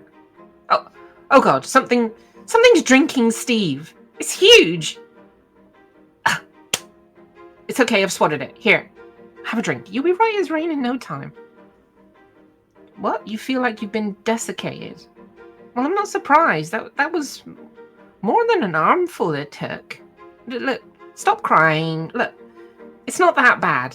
Have some lotion. Just lean against this tree while I finish the article. Anyway, as I was saying, people tell me that the drop bear is the apex predator on the planet, but honestly, I can't see it myself. I've been watching through the binoculars and they look pretty dopey. I mean, adorable, but dopey. What's that rustling? Steve, watch out! A drop bear landed right on his shoulders. It's absolute chaos. Steve's flailing around. The drop bear's clinging on. Where did those claws come from? Would you look at those eyes? In the midst of all this, I can't help but notice how soft the drop bear's fur looks. Steve, hold still. It just wants to play. Give it a hug or something. I want to get a picture. Don't be a big baby. You're wearing armor. Eventually, unable to extricate Steve from his armor, the drop bear appears to have given up, trying to unscrew his head. Mooncake, bad kitty, put that snake down.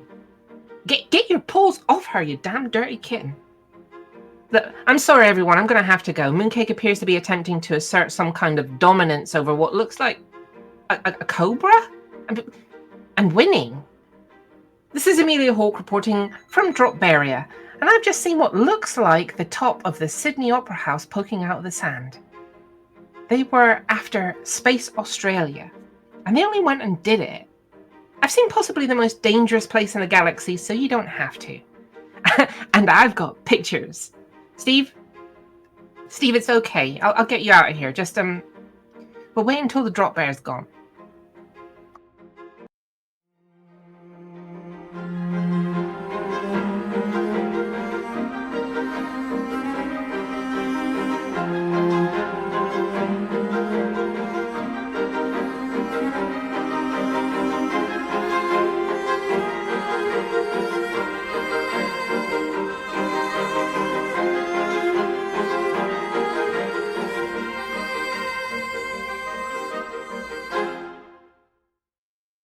Thank you very much, Amelia.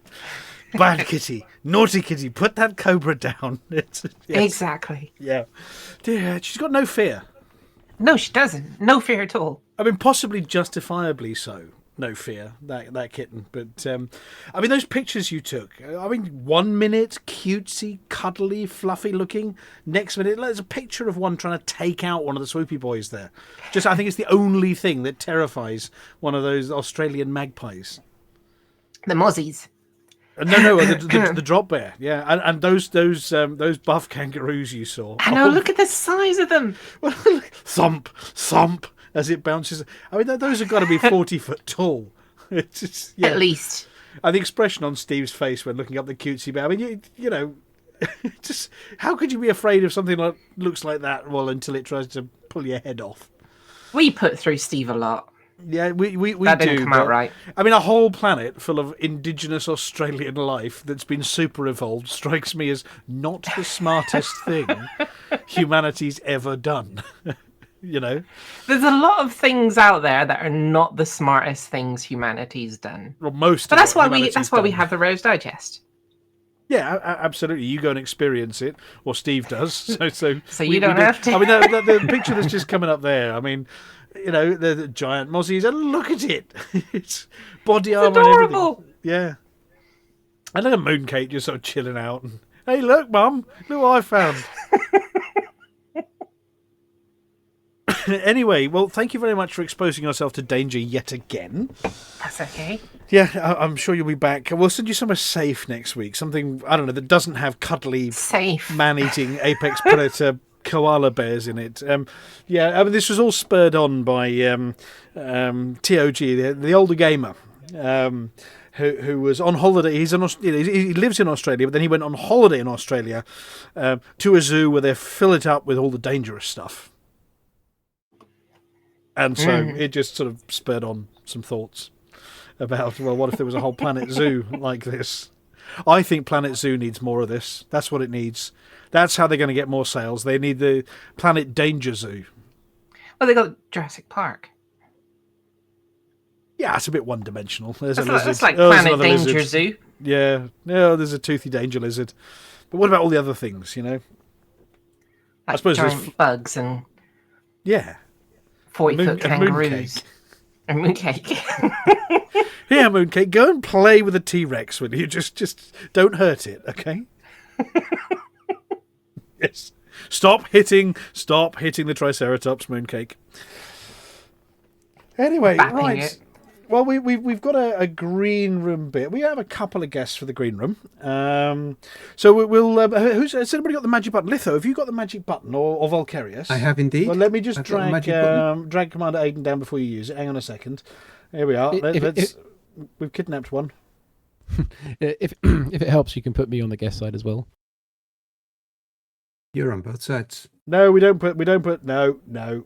Where was that last one dragged from? To the green room. From the green room? Okay. Yeah, there's two, isn't there? All right, fair enough. Right. Well, we don't know whether the Celestine is there or just muted, but in theory, the magic button says, Flossy, you have to interrogate the Celestine. As usual, the rules are: tell us what you've been up to in Elite, and if you've got nothing else to say for the mug, and then we move on. I've been out in the Formidine Rift trying to hunt down Roxla, but nothing was out there. Just a Zerara, but there wasn't nothing. Right. Well, for those of us It that aren't familiar with Raxler and the Formidine Rift, do fill us in. Yeah, you haven't looked hard enough. Oh God, this is how I first got. Well, I mean, I didn't want to come back to the bubble because of engineering, but that's. Anyways, I went to the bubble, or to the Formidine Rift back in like 2015, 2016, somewhere around there, right when the really big whole upstart about the whole Roxley thing was going on. No one knew what was going on back then. We didn't know what we were looking for. We just knew we were looking for something, you know. I think I bookmarked a ton of systems with like gas giant worlds, or gas giants with like 8 moons on them, because you know that's where like Roxley was supposed to be or something. Gas giant with 8 moons. So yeah. Anyways, for those of you that don't know, the whole Zurara instant thing was started by the Cobra being found in Tiam Isla's orbital graveyard that was broadcasting a strange transmission. From that strange transmission, people were able to like zero in on where the Zurara's location was.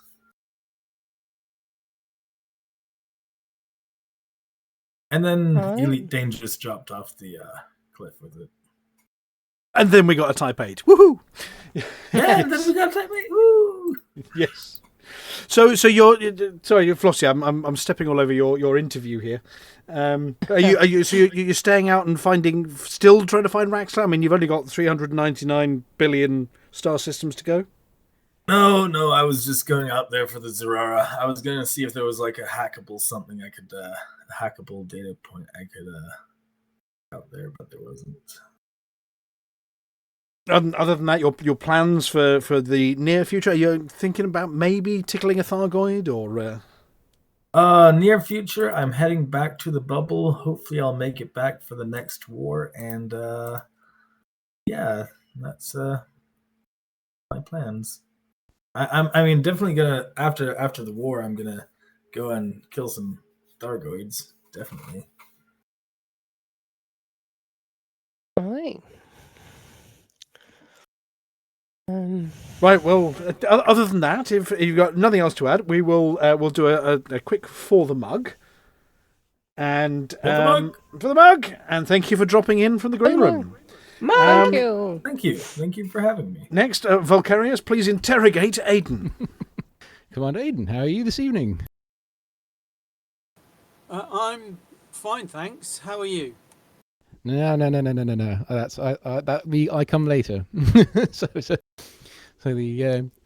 I presume ECM coming to ECM this year, or? Oh, of course not. No, I wouldn't possibly want to come to a place where there's a whole bunch of people that I know and spend far too much time and go to bed far too late, having drunk quite a bit of rum. Why on earth would I want to put myself through that again? You did meet me very briefly, so that could be the reason why not. No. There were other reprobates there that could have scared me off, but guilty. Yes, amongst the numbers. Yes. But yeah, so yeah, what have I been doing? Well, tonight I thought, I haven't logged in for a little bit, and we need to go and shoot stuff in Narnia, so I'll go and shoot stuff in Narnia, because why not? You also need to attack the invaders, I presume.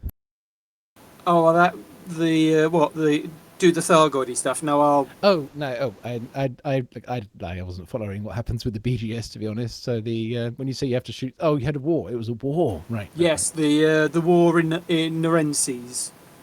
Yeah. So I figured I will dust my. Have you got the? Actually, no. You continue. Dust your which ship? I was just going to say I will dust off one of my Dominator suits and go and shoot people. in person. Right, on foot. I was just thinking, have you got the Python 2? Not yet. I haven't forked out the monies for it yet. Yeah. I happen to have enough free arcs, which I suppose there's still, what is it, a 12-month early access, and there'll be 9 months remaining. If you were to do a space combat zone in Nerences, that would be absolutely the time to try the Python Mark II. Yeah, well, to be honest, at the moment, if I'm going to do a space combat zone, I've got my Corvette, so. Yeah, but you forget, Valkyrius is on commission by the Pilots Federation to sell more Python 2s, you see. I've got a Corvette. The Corvette's not really, well, I mean, I couldn't be seen using one for a start, so there's the social element, but even if I could, I always found that the 2 class 4 hardpoints, nice, but it's kind of limited what you can even put in a class 4 usefully. So, I mean, we like fragment cannons, that type of weapon, which obviously doesn't come with a class 4. So, yeah. However, I suspect your way of doing combat and my way of doing combat are slightly different. I suppose. Dare I ask if you've got gimbals or turrets on the thing?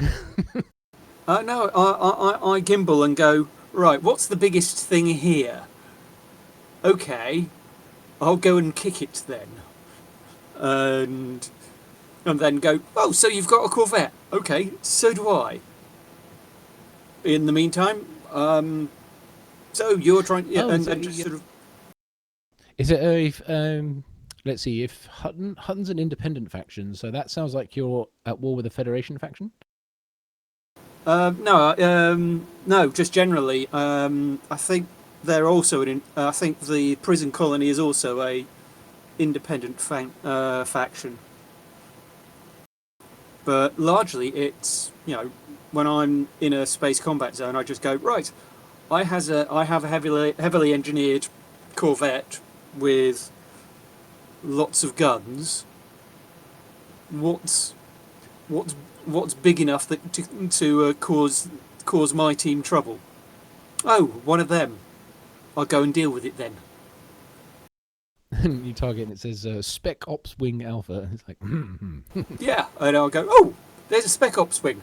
Marvellous. I'll go and say hello. Normally starting off at about 1.5 kilometres and just sort of, giving them a little tickle with the beam lasers before I get in close and say, I'd like to, I think one of these has got your name on it, but just let me work my way through the clip to make sure I get to the right one. So what have you got other than beams? So I presume you've got beams in the... No, you've probably got multi-cannons in the Class 4. What else have you got other than the beams?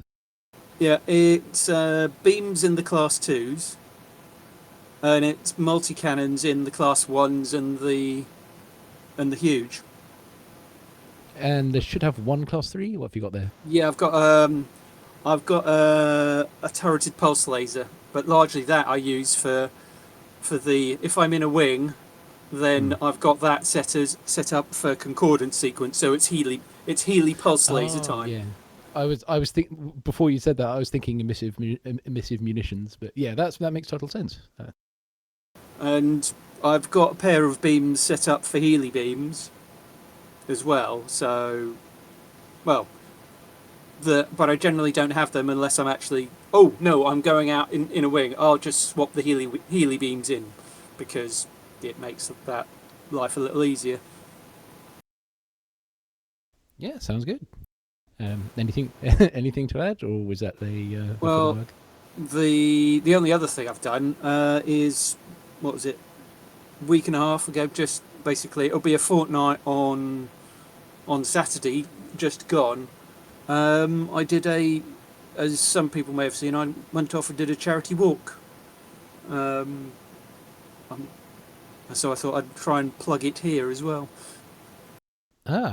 Which charity do you support?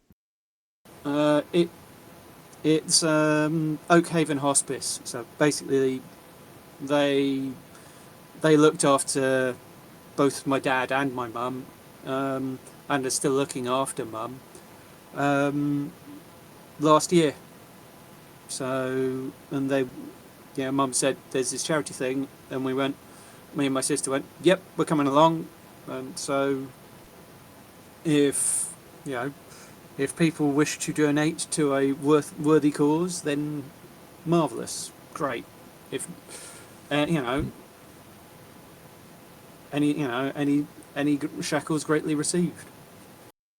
I know links are blocked. If there is there a link? If there is, you'd have to drop it in the TeamSpeak chat, and one of the others will have to drop it in the channel. If that's a good idea or not.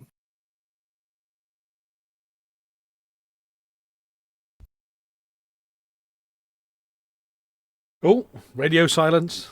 I presume. Okay, Link is being linkified at the moment, but it's hunting links. But other than that, anything else? Oh, there he goes. It appears. Yes, we can put that into the chat channel as well. That was. Yeah, I thought. Sorry for directing your channel a little bit, but I just. No, absolutely fine. We can drop that. Is somebody able to grab that? Litho, are you able to grab that for me? Oh, yeah, he's done. It's all done. Yeah. Oh, fantastic! Thank you. Yeah, so if you say charity walk for the hospice, if you want to take a look at that link is in the Twitch chat. Yeah, if you do, great. Thank you very much. Thank you very much to Commanders Jintosh and Bam who have donated. So thank you very much, guys. Much appreciated. But yeah, other than that, for the mug. Right, next up. Just real quick though, is there a typo in there? That looks like it's got an extra I in the word. Oh, it does, yes. I was going to say. All right, okay. Because I was going to say I can't access the site. Let's moderate that one, shall we? We're going to Litho. There's a corrected version. And kapow! Well done. Well spotted. No seams were included in this show.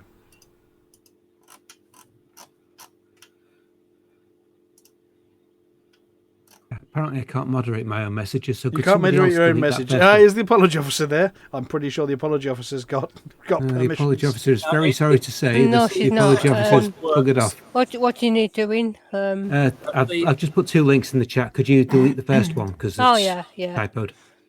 I think. Yeah, the one with the typo in it. Yeah. That one there. Yes, I know which one. I'm just trying to find out says, if I can do it. Moderating a moderator. Mod comments, mod actions. What's that? No. Oh, never mind. I possibly have the ability, but I don't know. I can't. We have. There you go. I've done it.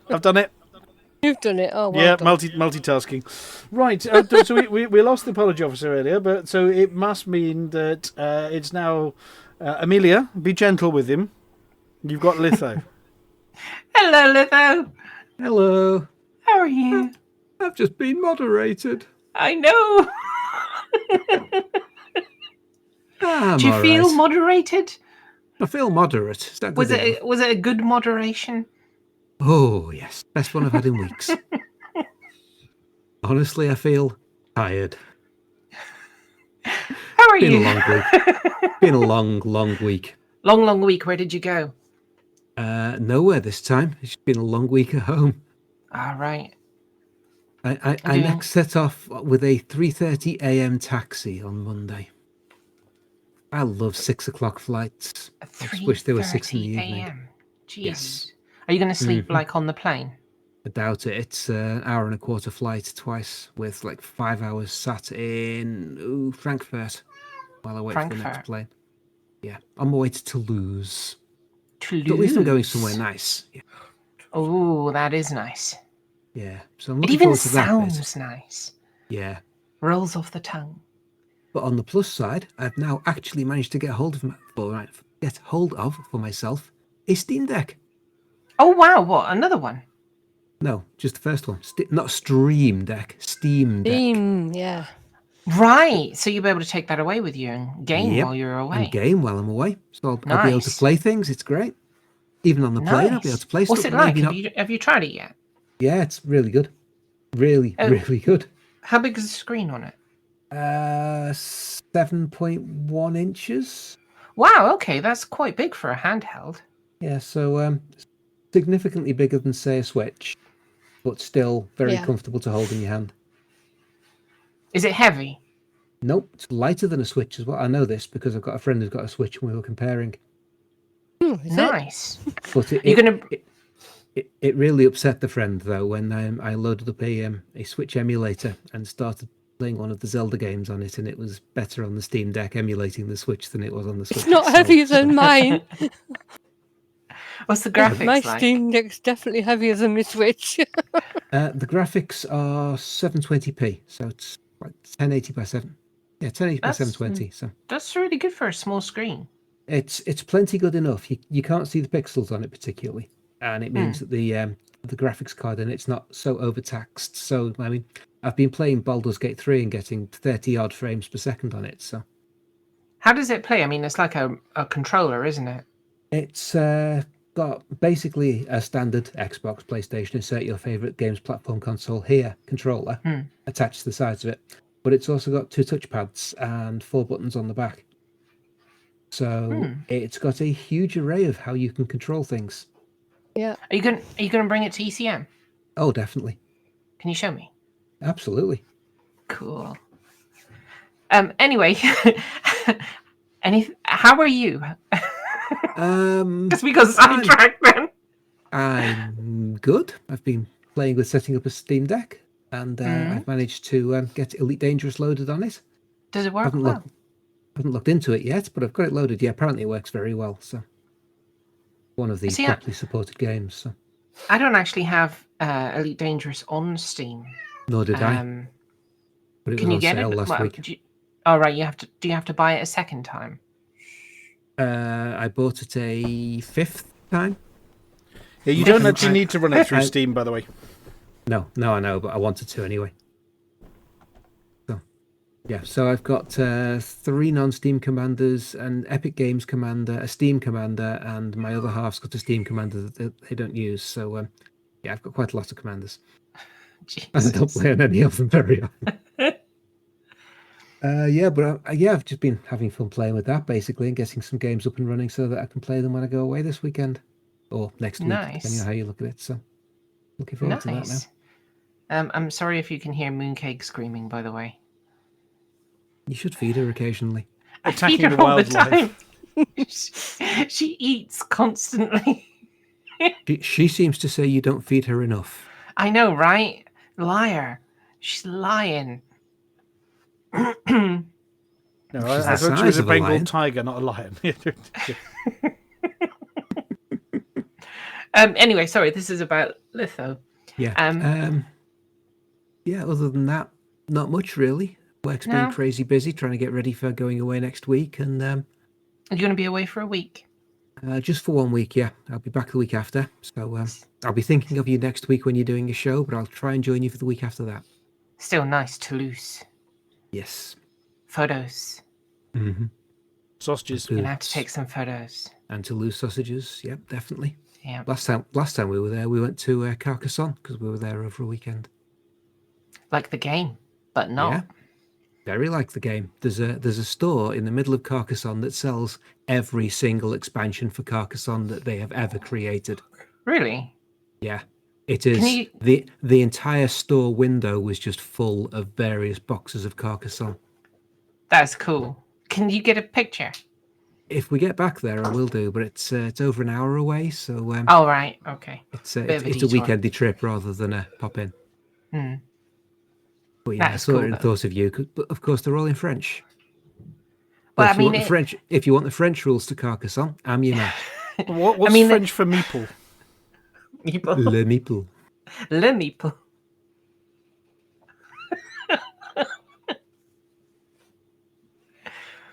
I mean, Carcassonne pretty much plays itself. It's such an easy game. Yeah. Although if you had that many expansion packs, it'd probably take about 6 hours to unbox them. Never mind set the game up. I want to get. Did you ever see that? Like, they made like an epic edition where all of the landscapes were done in 3D. Oh wow! And you build it up like an island, like a hill. You know, all of the closer you got to the center of the circle, the higher the podium pieces. And they literally only released like 1,000 copies, and it's if you see them online for sale now, they're insane prices. You know, I can imagine they would be. Like thousands of pounds. Yeah. But oh my god, such a beautiful game when they did amazing. that. Yeah, it was very cool. Sorry, we got sidetracked again. Again, yeah, we're good at that. But yeah, not really very much to report. So I guess just for the mug. For the mug. Right, and Flossy. Yes. And how the blazes are you? Apart from sad over the lack of CGs. Yeah, I think they are coming back soon, though. Nudge, nudge, wink, wink, say no more, say no more. Yeah, definitely. So it'd be nice to see him back again. Yeah. Other than that, what have you been up to? You've been. I did see you've been doing some missions with Rampage and that lot. Yeah, Rampage and Dead Meat, who went in one ship and did a couple of power-up missions. First one was successfully completed without any opposition, so that was nice. And the second one was just quite a long way into the system, 300 odd light seconds, I think it was. It's quite a ways. And it's one of these long ones as well. You just go inside and run all down these corridors and things. Or was that the first one? No, that was the first one. But anyway, we got there and there were scavengers. They unfortunately got Dead Meat. He was killed. And he ended up in a facility miles away from anywhere. I wasn't killed. Was that a detention facility? Detention facility. Oh, there's Dead Meat. Hello. Tusk. Was it merely a flesh wound? No, I got shot in the face. Got shot in the face. Oh, yeah. Nothing important, then that's fine.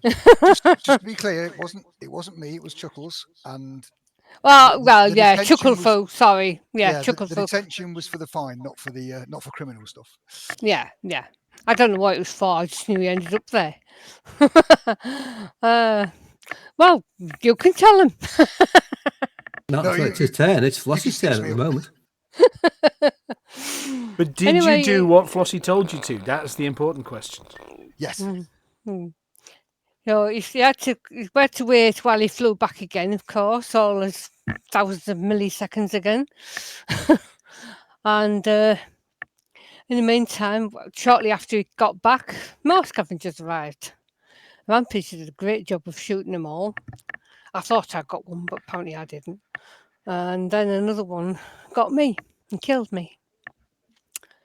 So they escaped in Chucklefook and Rampage escaped in their ship, while I ended up back at Jameson Memorial. So I had to then find my own ship and fly back out to the mission system to hand in my missions. That was a successful one anyway. Yeah, it's quite good fun anyway. Sounds like it was good fun and in good company as well. And of course, everybody's you've all been voting for Bella to win Dog of the Week at Rampage's local pub as well.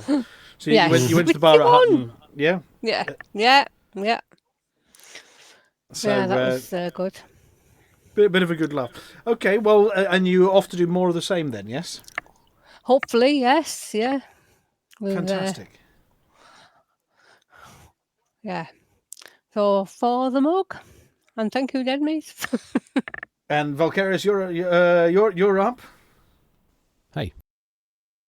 To quiz Emilia. Hello. So did Mooncake wake you up in time for the show? So she's getting. I mean, she's always been very vocal, but as the warmer weather comes in, she's been getting more vocal. And And she's now asking for multiple things, not just food. You have to actually work out what she wants. She might want her toys in a specific array. She might want a specific type of food instead of the food that she's due to have. She might want some of your snacks or drink. She might want to watch some TV. There's all these things now, and she will bark at you until you've figured out what it is that she wants. You need a system of some sort. Like you need it can't just be one thing for everything. Like she has to be able to point at it at least, or nod her head or something. Well, you got those things that they train dogs on. They're like little buttons on the floor, and you record your voice into them, so that you can teach your dog to communicate with you. But the thing is, I don't think she'd use them. I mean, we've been trying to get her into a harness so that we can take her outside for 6 months now, at least 6 months, and she just won't have it. It's like you do it her way or you don't do it. Yeah. I get the feeling you'd need to teach her 2 words and one of them would be off.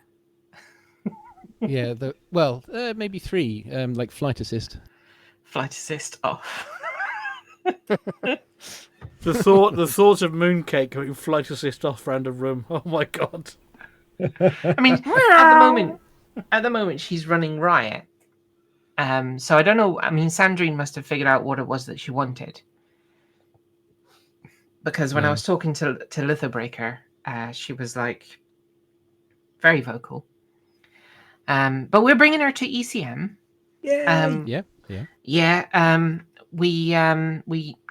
We still can't get her in the harness, but she's got her carry bag. Her like see-through. It's like a rucksack, with a. But it's all see-through and clear, with mesh and everything on it. So we'll be bringing her in that. She's only ever. I mean, she went to ECM last year, and that was the last trip we did with her. So I'm hoping that she's fine this trip as well. Hello, sweet pea.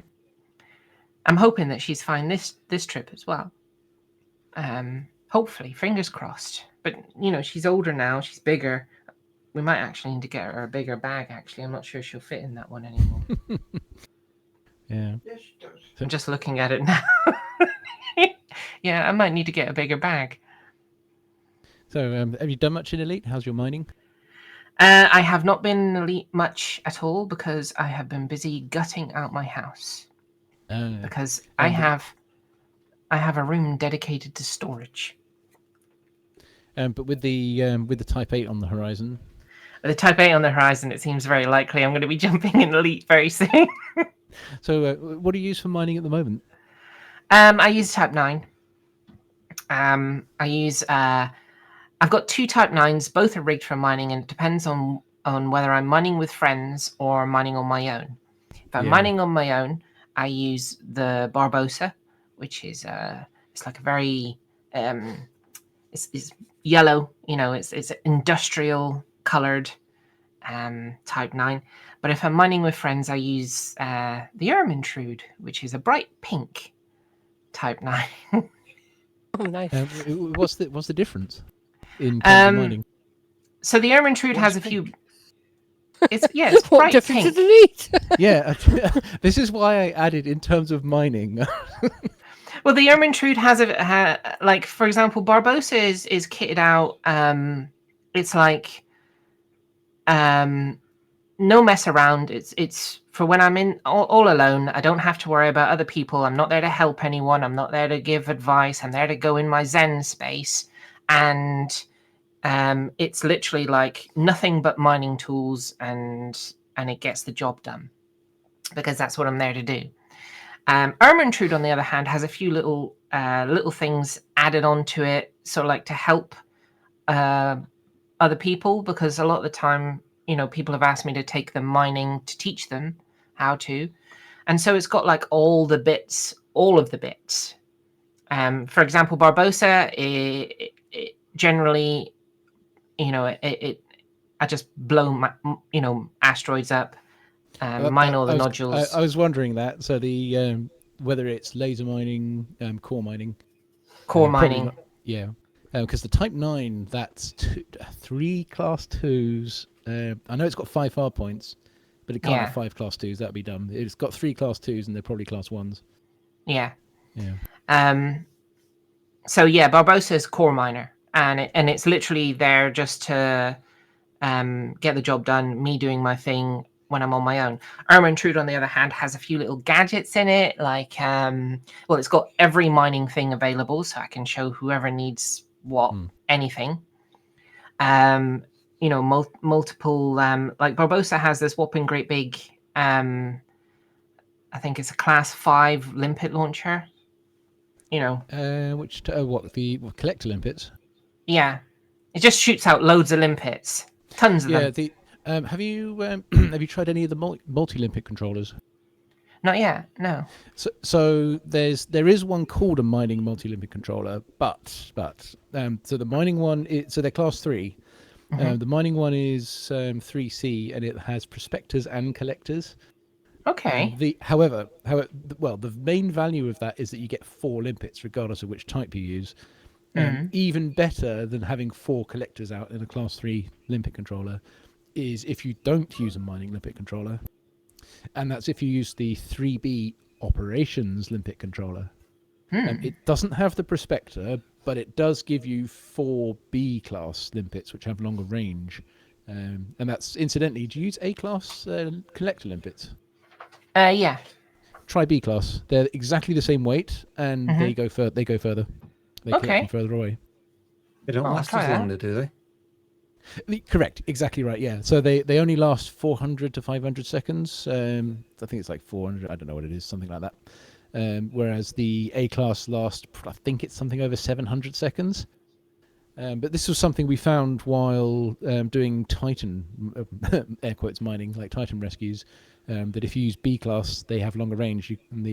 So when you free the pods, they float away a little bit, but the B class ones can reach them. I need to try that out. Yeah, the main thing is that if once you've got your Class 3 multi-limpet that's got collectors in it, be it mining or operations, that's 4 limpets in a Class 3 module, which is much more efficient than any other. You probably, you're going to want cargo space rather than taking the Class 7 multi-limpet, of which you can only have 1. If you do take a Class 7 multi-limpet, that's 8 limpets out, including collectors. Yeah, I don't think I'd need a Class 8. A Class 5 has done me really well. Yeah, that's 3 collectors. Yeah, see if you can... if you've only got 3 collectors right now, then a straight upgrade would be to use the Class 3 operations. Or if you can take it with it as well, then you'll be mining even more quickly if you've got like 7 limpets out or 10 limpets out. To be honest, to be absolutely honest, I don't mine for speed. Mining is my Zen activity, I do it to chill. Whereas everything we do is about speed.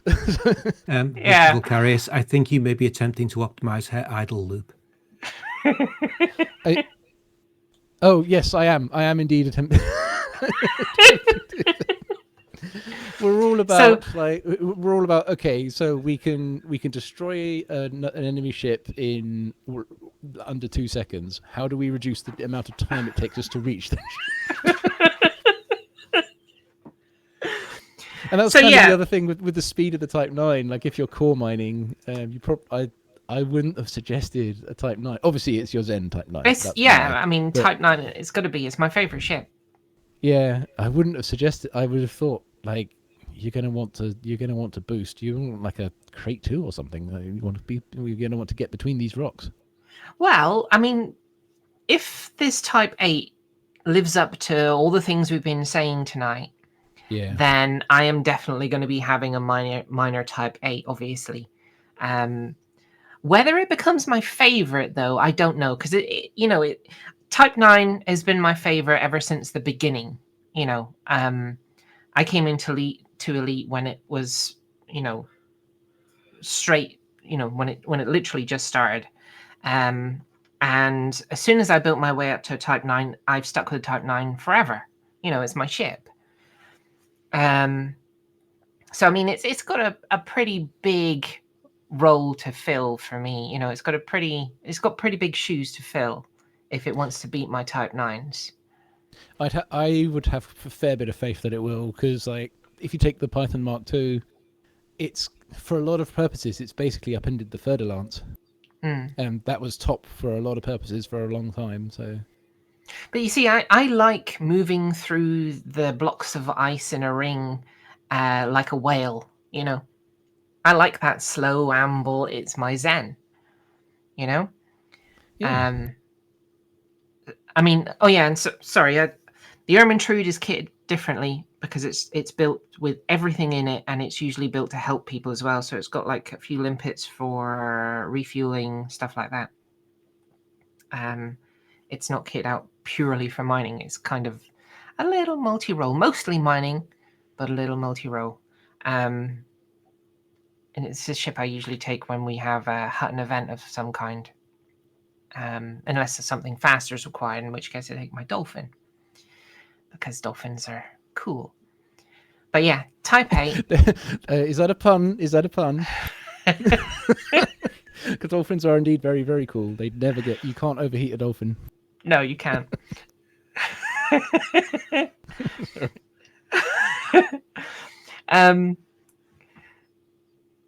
I've forgotten what I was saying now. Yeah, finally, I've derailed someone else. I'm happy now. Dolphins are very cool. I love dolphins. Cool and cool. But yeah, I mean, I'm looking forward to the Type 8. I really am looking forward to the Type 8. But it does have big shoes to fill, Yeah. Anyway, yeah. Aside from all of that, I'm just going to say for the mug. Are you going to ECM? Of course. Cool. But that's not for you to ask. Is it not? No, not that's yet. a bit later. Okay. Sorry, my bad. I do apologise. Yeah, for the mug. That means it's me up next to quiz Banter. Hello. So I could ask how your week is, or I could just say, do we go straight for the mug? Well, could do. I mean, No, not quite. I've been keeping busy. Doing more programming and all sorts. So I've been doing a Stream Deck connector, which connects up Stream Decks to Voice Attack. So you can fire up your Voice Attack, put a button on your Stream Deck, and you hit it, and the Voice Attack plays all the commands. So it's not, rather than attach a sound to a button or a key press to a button in the Stream Deck, you can actually attach a whole Voice Attack command. So not just for the HCS packs, but for any command. So if you can say do the thing, and there's a command that responds to the voice control do the thing, then it would do the thing. Whole sequences or clever stuff, kind of preloaded with lots of commands for Elite and Star Citizen and Helldivers and all the other games. But basically putting and Wake Up, and so you can actually shut up the voice packs and open the customizer and all sorts on there. Nice.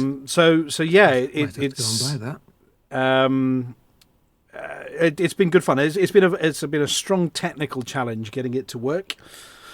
Actually getting the software from a Stream Deck to talk to Voice Attack and not go wrong if one isn't running before the other and all sorts, but also to reliably pass messages forwards and backwards and make it fairly idiot-proof, if you know what I mean. It has to be drag button, type in what you want it to do, and off you go for the custom commands, or drag button, select from a drop-down for Elite, like, right, landing gear, off you go. That's the Stream Deck way. Yeah, it's got to be absolutely brainless to configure. Yeah. But it seems to be being very popular. Lots of streamers have jumped on it, and because obviously when they're streaming, being able to yell at your computer is quite tricky. Yes. So having it so that you can hit the command and you get your Eli, a bit like we do when Eli jumps in on these conversations and and talks a little bit. Then it's it's a bit like that, but all the actions happen as well. So you can request dock. You hit a button, and it does the request docking. So they talk to you, and then they look left, and then they click the button, and then they chat to you a bit more, and then look forwards. So it's not speed shortcut. It's not designed to be a speed shortcut so much as just be able to put the commands on a button. So getting that out was a significant technical challenge. It's all the plugins, getting them to talk, the property inspectors and everything to talk to themselves, but also to the outside world.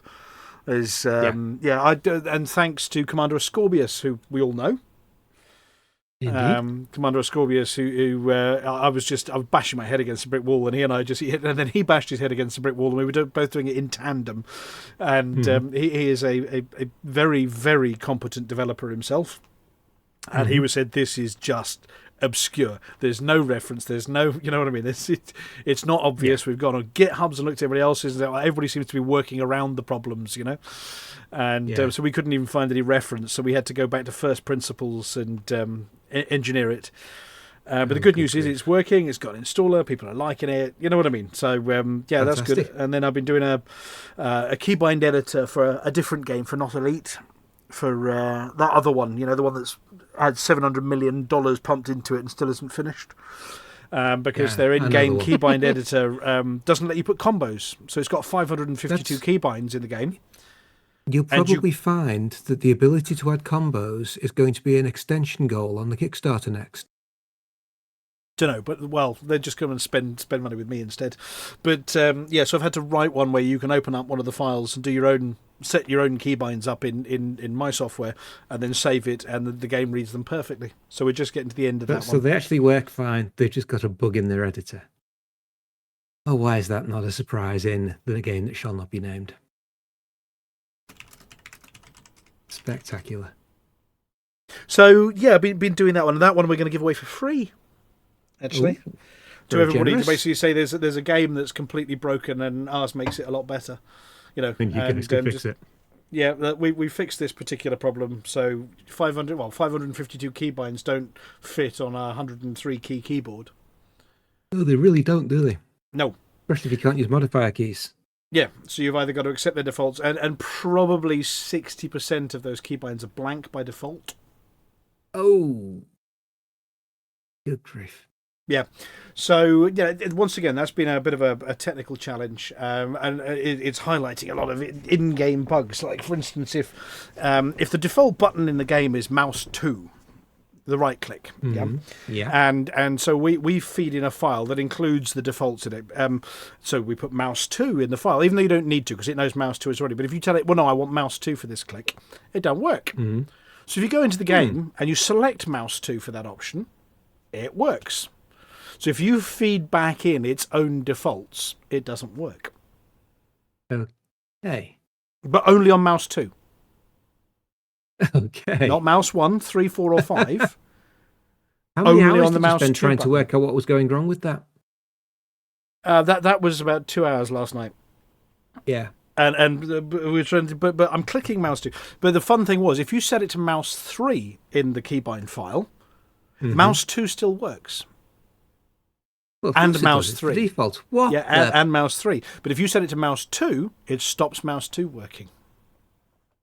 So 90% of the work has been working around game bugs. It does give you enormous, respect for all of the odd grumbles people have about Elite when it comes to keybind file and keybind management and the journals and the API stuff. It is still, of all the games I program against, the gold standard. And I'm not just blowing smoke up their what's it. I don't need to. Compared to whether it's X4 or it's that other game with 700 million spent on it, or Heck Divers, whatever, they absolutely, it's the gold standard in terms of quality for my work anyway. It doesn't have there's only one thing I consider a significant error in the key bindings, and that's the aim down scope using the mouse wheel button. Or the scanner. Sorry, it's the scanner. You have to use the mouse wheel button to activate the scanner, and it's the same command as the aim down scope. You wheelie the mouse and it zooms in, and that's how you use your Dysonator. Yeah. That's probably my only grumble, because it was whoever developed that bit developed it for an Xbox style controller. Not for mouse and keyboard. Not for mouse and keyboard. So that's the only one grumble out of all of them that I've got with the particular keybinds. By comparison, it is a joy, an absolute joy. Yeah. Yeah, well, I've had to hand edit my keybinds file on occasion before now, so yeah, it is nice to work with that one. Especially if you remember to back it up before updates. Yes. And developers that, for instance, only put out changed keybinds, not all of them. Yes. Which most people do, and Elite don't. Elite one key that nobody's ever going to use, so we're going to wipe your entire bindings file. Yeah, so Elite has all the bindings in the files for all of the buttons, whereas many other games, when you change them, only save the changes from default in the file, which makes things doubly difficult. Yeah. Especially if you want to unconfigure a key for some reason. So yeah, that's what I've been doing to keep myself busy. Yeah, makes sense. And writing new compilers and installers and automatically finding out where the game's installed. You'd think it would be in the registry, wouldn't you? Yes. Nope. Sometimes. Nope. It's absolutely not. You have to. you have to. I'm having to find a particular log file on the PC that is in a fixed location, which is effectively the updater log. Scan it, pass it, find the path in the updater log where it just saved your updates, and use that to then determine where the game's installed and therefore where the keybind file is. Oh wow, that is spectacular. It is absolutely spectacular. So a bit dull and geeky, but the hoops I'm having to jump through trying to get this to work, and then wrangling the differences between UK and US keyboards. So, for instance, on your keyboard, you've got page up and page down. Yeah, and page up is, I don't know, OEM 5 or OEM something. Page down is next. Of course. Yep. And on the keyboard, UK keyboard, the hash key is recorded as OEM quotes, but so's the single quote that's next to it. Yeah. Etc. And the left and right brackets. One's L bracket, and the other one is OEM 6. And this is nothing to do with the game. This is to do with just Windows being. You'd think there was a standard. Windows being clever. Yeah. Yep. No, of course not. Well, Windows as a standard lived in the days of 82-key keyboards that were only available for US layouts. And everything's backwards compatible since then, basically. Yeah. So yeah, I mean, it's been a fun mental challenge. Yeah, good. Which has been just what I needed this week. Yes, definitely. Other than that, I do plan on getting back into spaceships and flying them, and my Python 2, I've sort of been in it and gone, oh, that's shiny, and then I'll put that down. I need to get the VR out so I can have a look around the cockpit as well. Oh, yeah. Yeah, looking forward to doing that myself when I get one. Yeah. Other than that, it's a for the mug from me. For the mug? And finally, dun dun dun dun dun dun. We're not talking to Dead There's Meat. another one. He's on the naughty step. Fair enough. In that case, finally. For me to speak to Vocarious. Dum dum dum dum. Dum dum dum dum. Hello, Vocarious. I was hoping to elicit one of those. Hello. I enjoyed doing that. Yes, we enjoyed listening. So, I don't think I need to ask what you've been up to this week. Well. I've described my Elite, the things I've been up to in Elite. I mentioned, actually, I think this is something you'll like. Oh, I know it's something you'll like because each time I've shown the puzzle game I was making, whenever I mention the Sudoku inspiration, I seem to recall that you kind of responded to that a little bit. What was that? Well, so it was a few months ago now when I said, "Oh, actually, I did take a nut. I wonder if I could link a video. I wonder how quickly 21 can show a video." Well, yes, probably quickly. Are you going to email it or link it? You'd have to probably email it. Not like a link in the chat. No, because it'll probably play the second I click it. I can give it a go. Yeah, give me a sec. I'd like or to share just bung it in a link in the chat, and I'll see what I can do. You may hear random noise coming out in the background. Dump it into the Space News browser. Do you need audio or no audio with it? No audio. Just a few seconds, and I'll have it for you.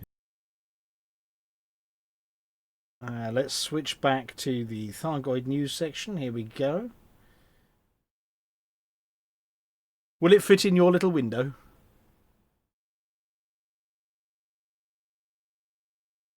Dun dun dun dun dum da dum dum dum. You see, name where that comes from. Dum da dum dum dum. There's a movie.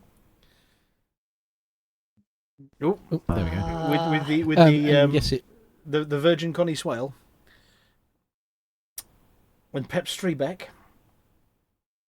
Yeah. Let's have a look. Oh, there we go. Dragnet. Yay! Somebody got it.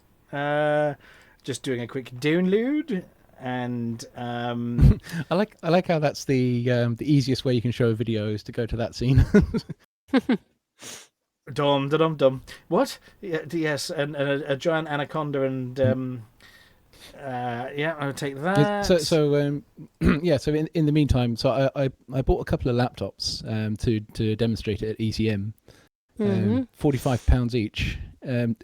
At first, I just tried it straight, and it was like flipbook slow. Then I realised I could remove some of the lighting effects from my shader to speed it up a bit, and I thought, well, lower the resolution. I kind of settled for that. You can see there we go. Look, I put put it on the screen. I put it on the screen behind you there. There we go. Yeah. Then I messed up a thing, and it was to do with the config file, and inadvertently it disabled anti-aliasing, which made it run at an instant 60 frames a second. So I thought, aha, right. Get rid of the anti-aliasing, put my effects back, and crank the screen res up to 1080p and 60 frames a second, even on the large Sudoku grid you can see there. Right. So yeah, what you see there, it's literal Sudoku mode. It's kind of an Easter egg in a way. Right. Yeah. Yeah. So the puzzle has not just Sudoku elements; it's got other stuff I'm adding. But the point is, it's Sudoku inspired, and it can absolutely do a Sudoku. So you can kind of see it in the top right corner. It actually gives you a literal Sudoku grid while you're solving it. Oh right, yeah. Yep, each of those layers corresponds to one digit. That's actually playing really fast. Well, I suppose 21 sped it up. But... I've got the speed up to twice as fast, just to make it look even cooler. Yes. But yeah, so I suppose it kind of shows off the basic mechanic plus the box logic, which is special for the Sudoku mode. Right. But certainly, if you like Sudoku stuff, I think you'll enjoy. By the way, anyone at ECM is going to be assuming that they can afford me like a desk somewhere to set it up. Anyone will be just free to try it. So, all right, we'll find you a desk. Sounds good. Well, we've got desk space for you, so definitely all good on that one.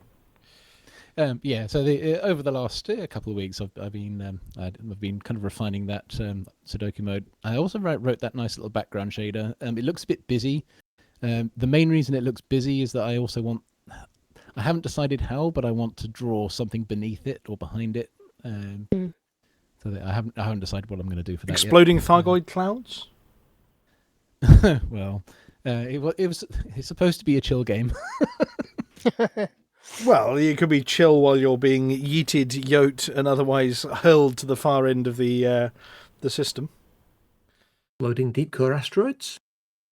Or yes, chill mining. You could have those lovely little sort of ice clouds after Amelia's smashed a rock. It is very pretty. if I do anything, well, I'll. It's probably a bad idea to worry about that kind of thing, like that kind of effect, while I've only got some demo units that can barely do anti-aliasing. I'll have to keep it simple so it's nice and playable, rather than worrying about. Yes, only available to see in person at ECM this year. If you're wondering what it's all about. Yeah, right now, yeah. So obviously it's in development, so it isn't really anywhere at the moment. But yeah, the plan is that anyone at ECM, you'll be able to try it. I want to give free download links as well. I'll have the plan is to have like a register type thing.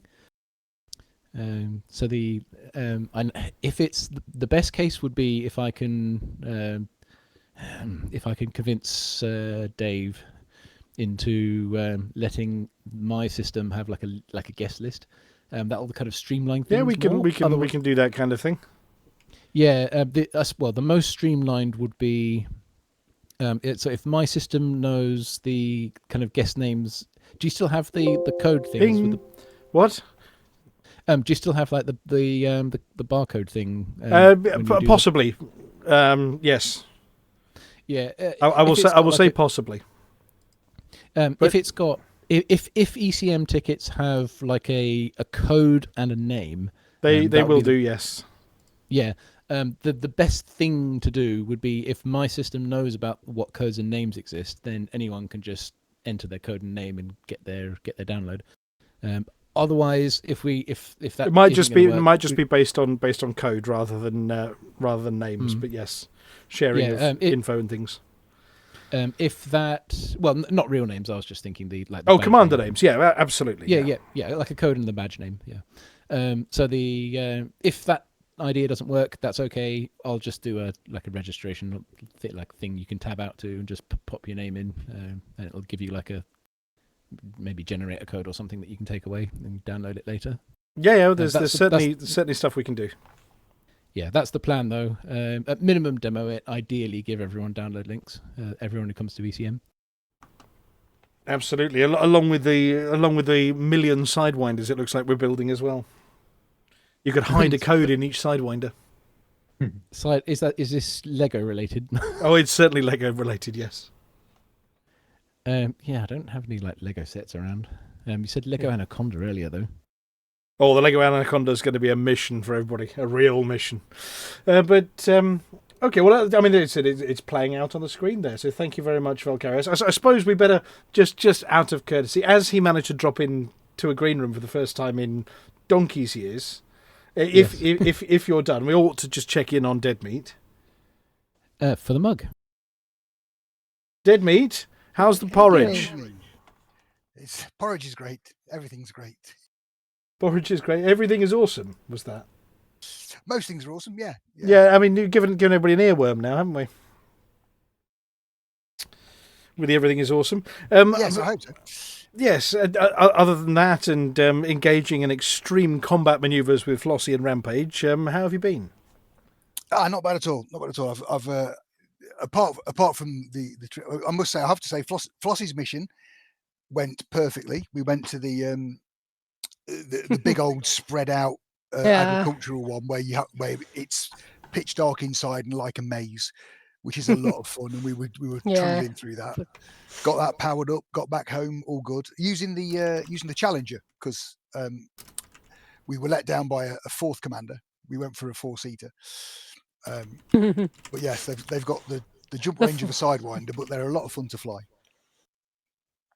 And yes, I on a 300,000 light second cruise, I got shot in the face and had to do we actually ended up in Wise 0855 in the prison cell there. Had to fly from there, refuel on the way, fly out 3,000 light seconds, rescue them after they'd almost run out of fuel and ran out of a battery and died, and then we got home, which was great. So yes, it was a much fun night. Not as successful as it could have been, but yes. But yeah, I've also reset my Epic commander, so I've just jumped into an Eagle now, which are a lot of fun to fly. It's one of the reasons for doing it. You kind of forget you get your favourite ships and you sit in them and you fly them, and then you forget how much fun some of the other ships can be. Yeah. Cool. And Type-8? Type-8 looks exciting. Yes. Yeah? Yeah, very much. I'm looking forward to that one. I will probably badger Amelia to take me mining and teach me how to do explodies. Sure, not a problem. Because I've been saying that for donkeys, and it's just I can the old school mining I can do. I was doing mining before there was even limpets. I like yourself. It's a Zen thing. It's lovely and relaxing, and it is so relaxing. Do it for hours. But yes, I've never done explodies. Okay, we can get you doing explodies. I'll say I've never done them. I've never successfully done them. So yes, it's easy as pie. Yeah, it's I'm sure it is, especially if you've got someone going, now you've got that, do that, look for that, do a bit, pling, and off you go. So yes, that will happen when the 8 comes out. Yeah, I'm gonna have to kit out an 8 to go with you. And that's the beauty of having multiple commanders. I can have one out in an 8 mining, one out in an 8 trying to get to Beagle Point. Yeah. And then one doing general stuff. So, but yes, apart from that, that's probably a further mug. That's a roundup. Happy day. Fantastic. Well, that's us rounded off for the end of the show. It's a Green Room week, which is perfectly normal for us to go on an hour longer than normal. But thank you very much, everybody. For those of you who are still listening on the jolly old Twitch channel, thank you very much for joining us. We, as is traditional, are going to be heading off towards the end of the show. I'm not sure whether Amelia is going to be yelling for the mug or get down Kitty at the end of it. But she's just settled down, so right, we're going to be whispering that one. Yeah. As is traditional, obviously, what we go and do right now is we go and raid another channel that needs a bit of Hutton love, a bit of for the mug. What about Flotastic 91? Flotastic, yeah, I did. Let's have a look. How busy is Flotastic this evening? Let's have a look. Categories: Elite, Dangerous. Here we go. Where's Flotastic in the list? There we go. Playing Elite currently got 6 viewers. Who has? Flotastic. I can't find Flotastic. Oh, Flotastic 91 is that? Yeah. Yes. So we're going to go and raid Flotastic 91. So what we do is we're going to play the end credits, which are going to go by fast or slow, with a tune of some sort being played. Don't know what at the moment. And then we're going to raid Flotastic and say goodbye. So hang around to the end of the show, so at least you can drop in on Flotastic and improve their day by landing on their stream for them. Give them a hearty for the mug from us. We will be back minus Lithobreaker next week. I think I've got an end of the show button programmed up. I might do. It might work, given that I've changed to Volcarius at the moment. Thank you to everybody in the green room. Thank you to Amelia and Flossy and Lithobreaker and the Apology Officer and Volcarius and Aiden and Deadmeat and basically everybody. And we'll see you, Amelia, ready? For the mug! For the mug! Mug.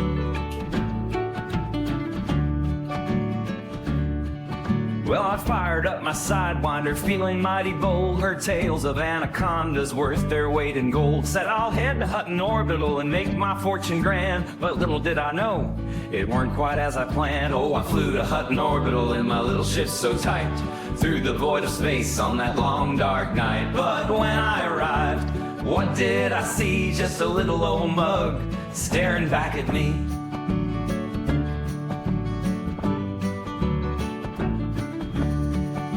They said, come to Hutton, son, and get your big reward. An anaconda ship, you'll be the envy of the board. But as I landed gently, my dreams began to fade. For all I got was a mug and the memories we made. Oh, I flew to Hutton Orbital in my little ship so tight, through the void of space on that long dark night. But when I arrived, what did I see? Just a little old mug staring back at me.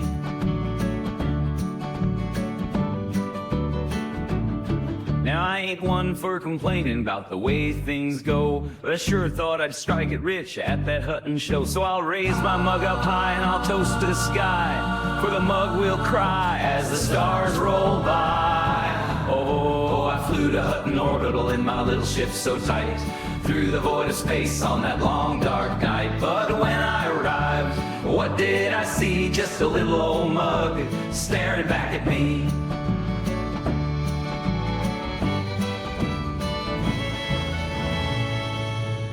So here's to all you pilots, dreaming big and bold. Just remember, at Hutton, your fortune might not unfold. But take it in your stride and enjoy the ride, for the mug will shout with country pride. For the mug.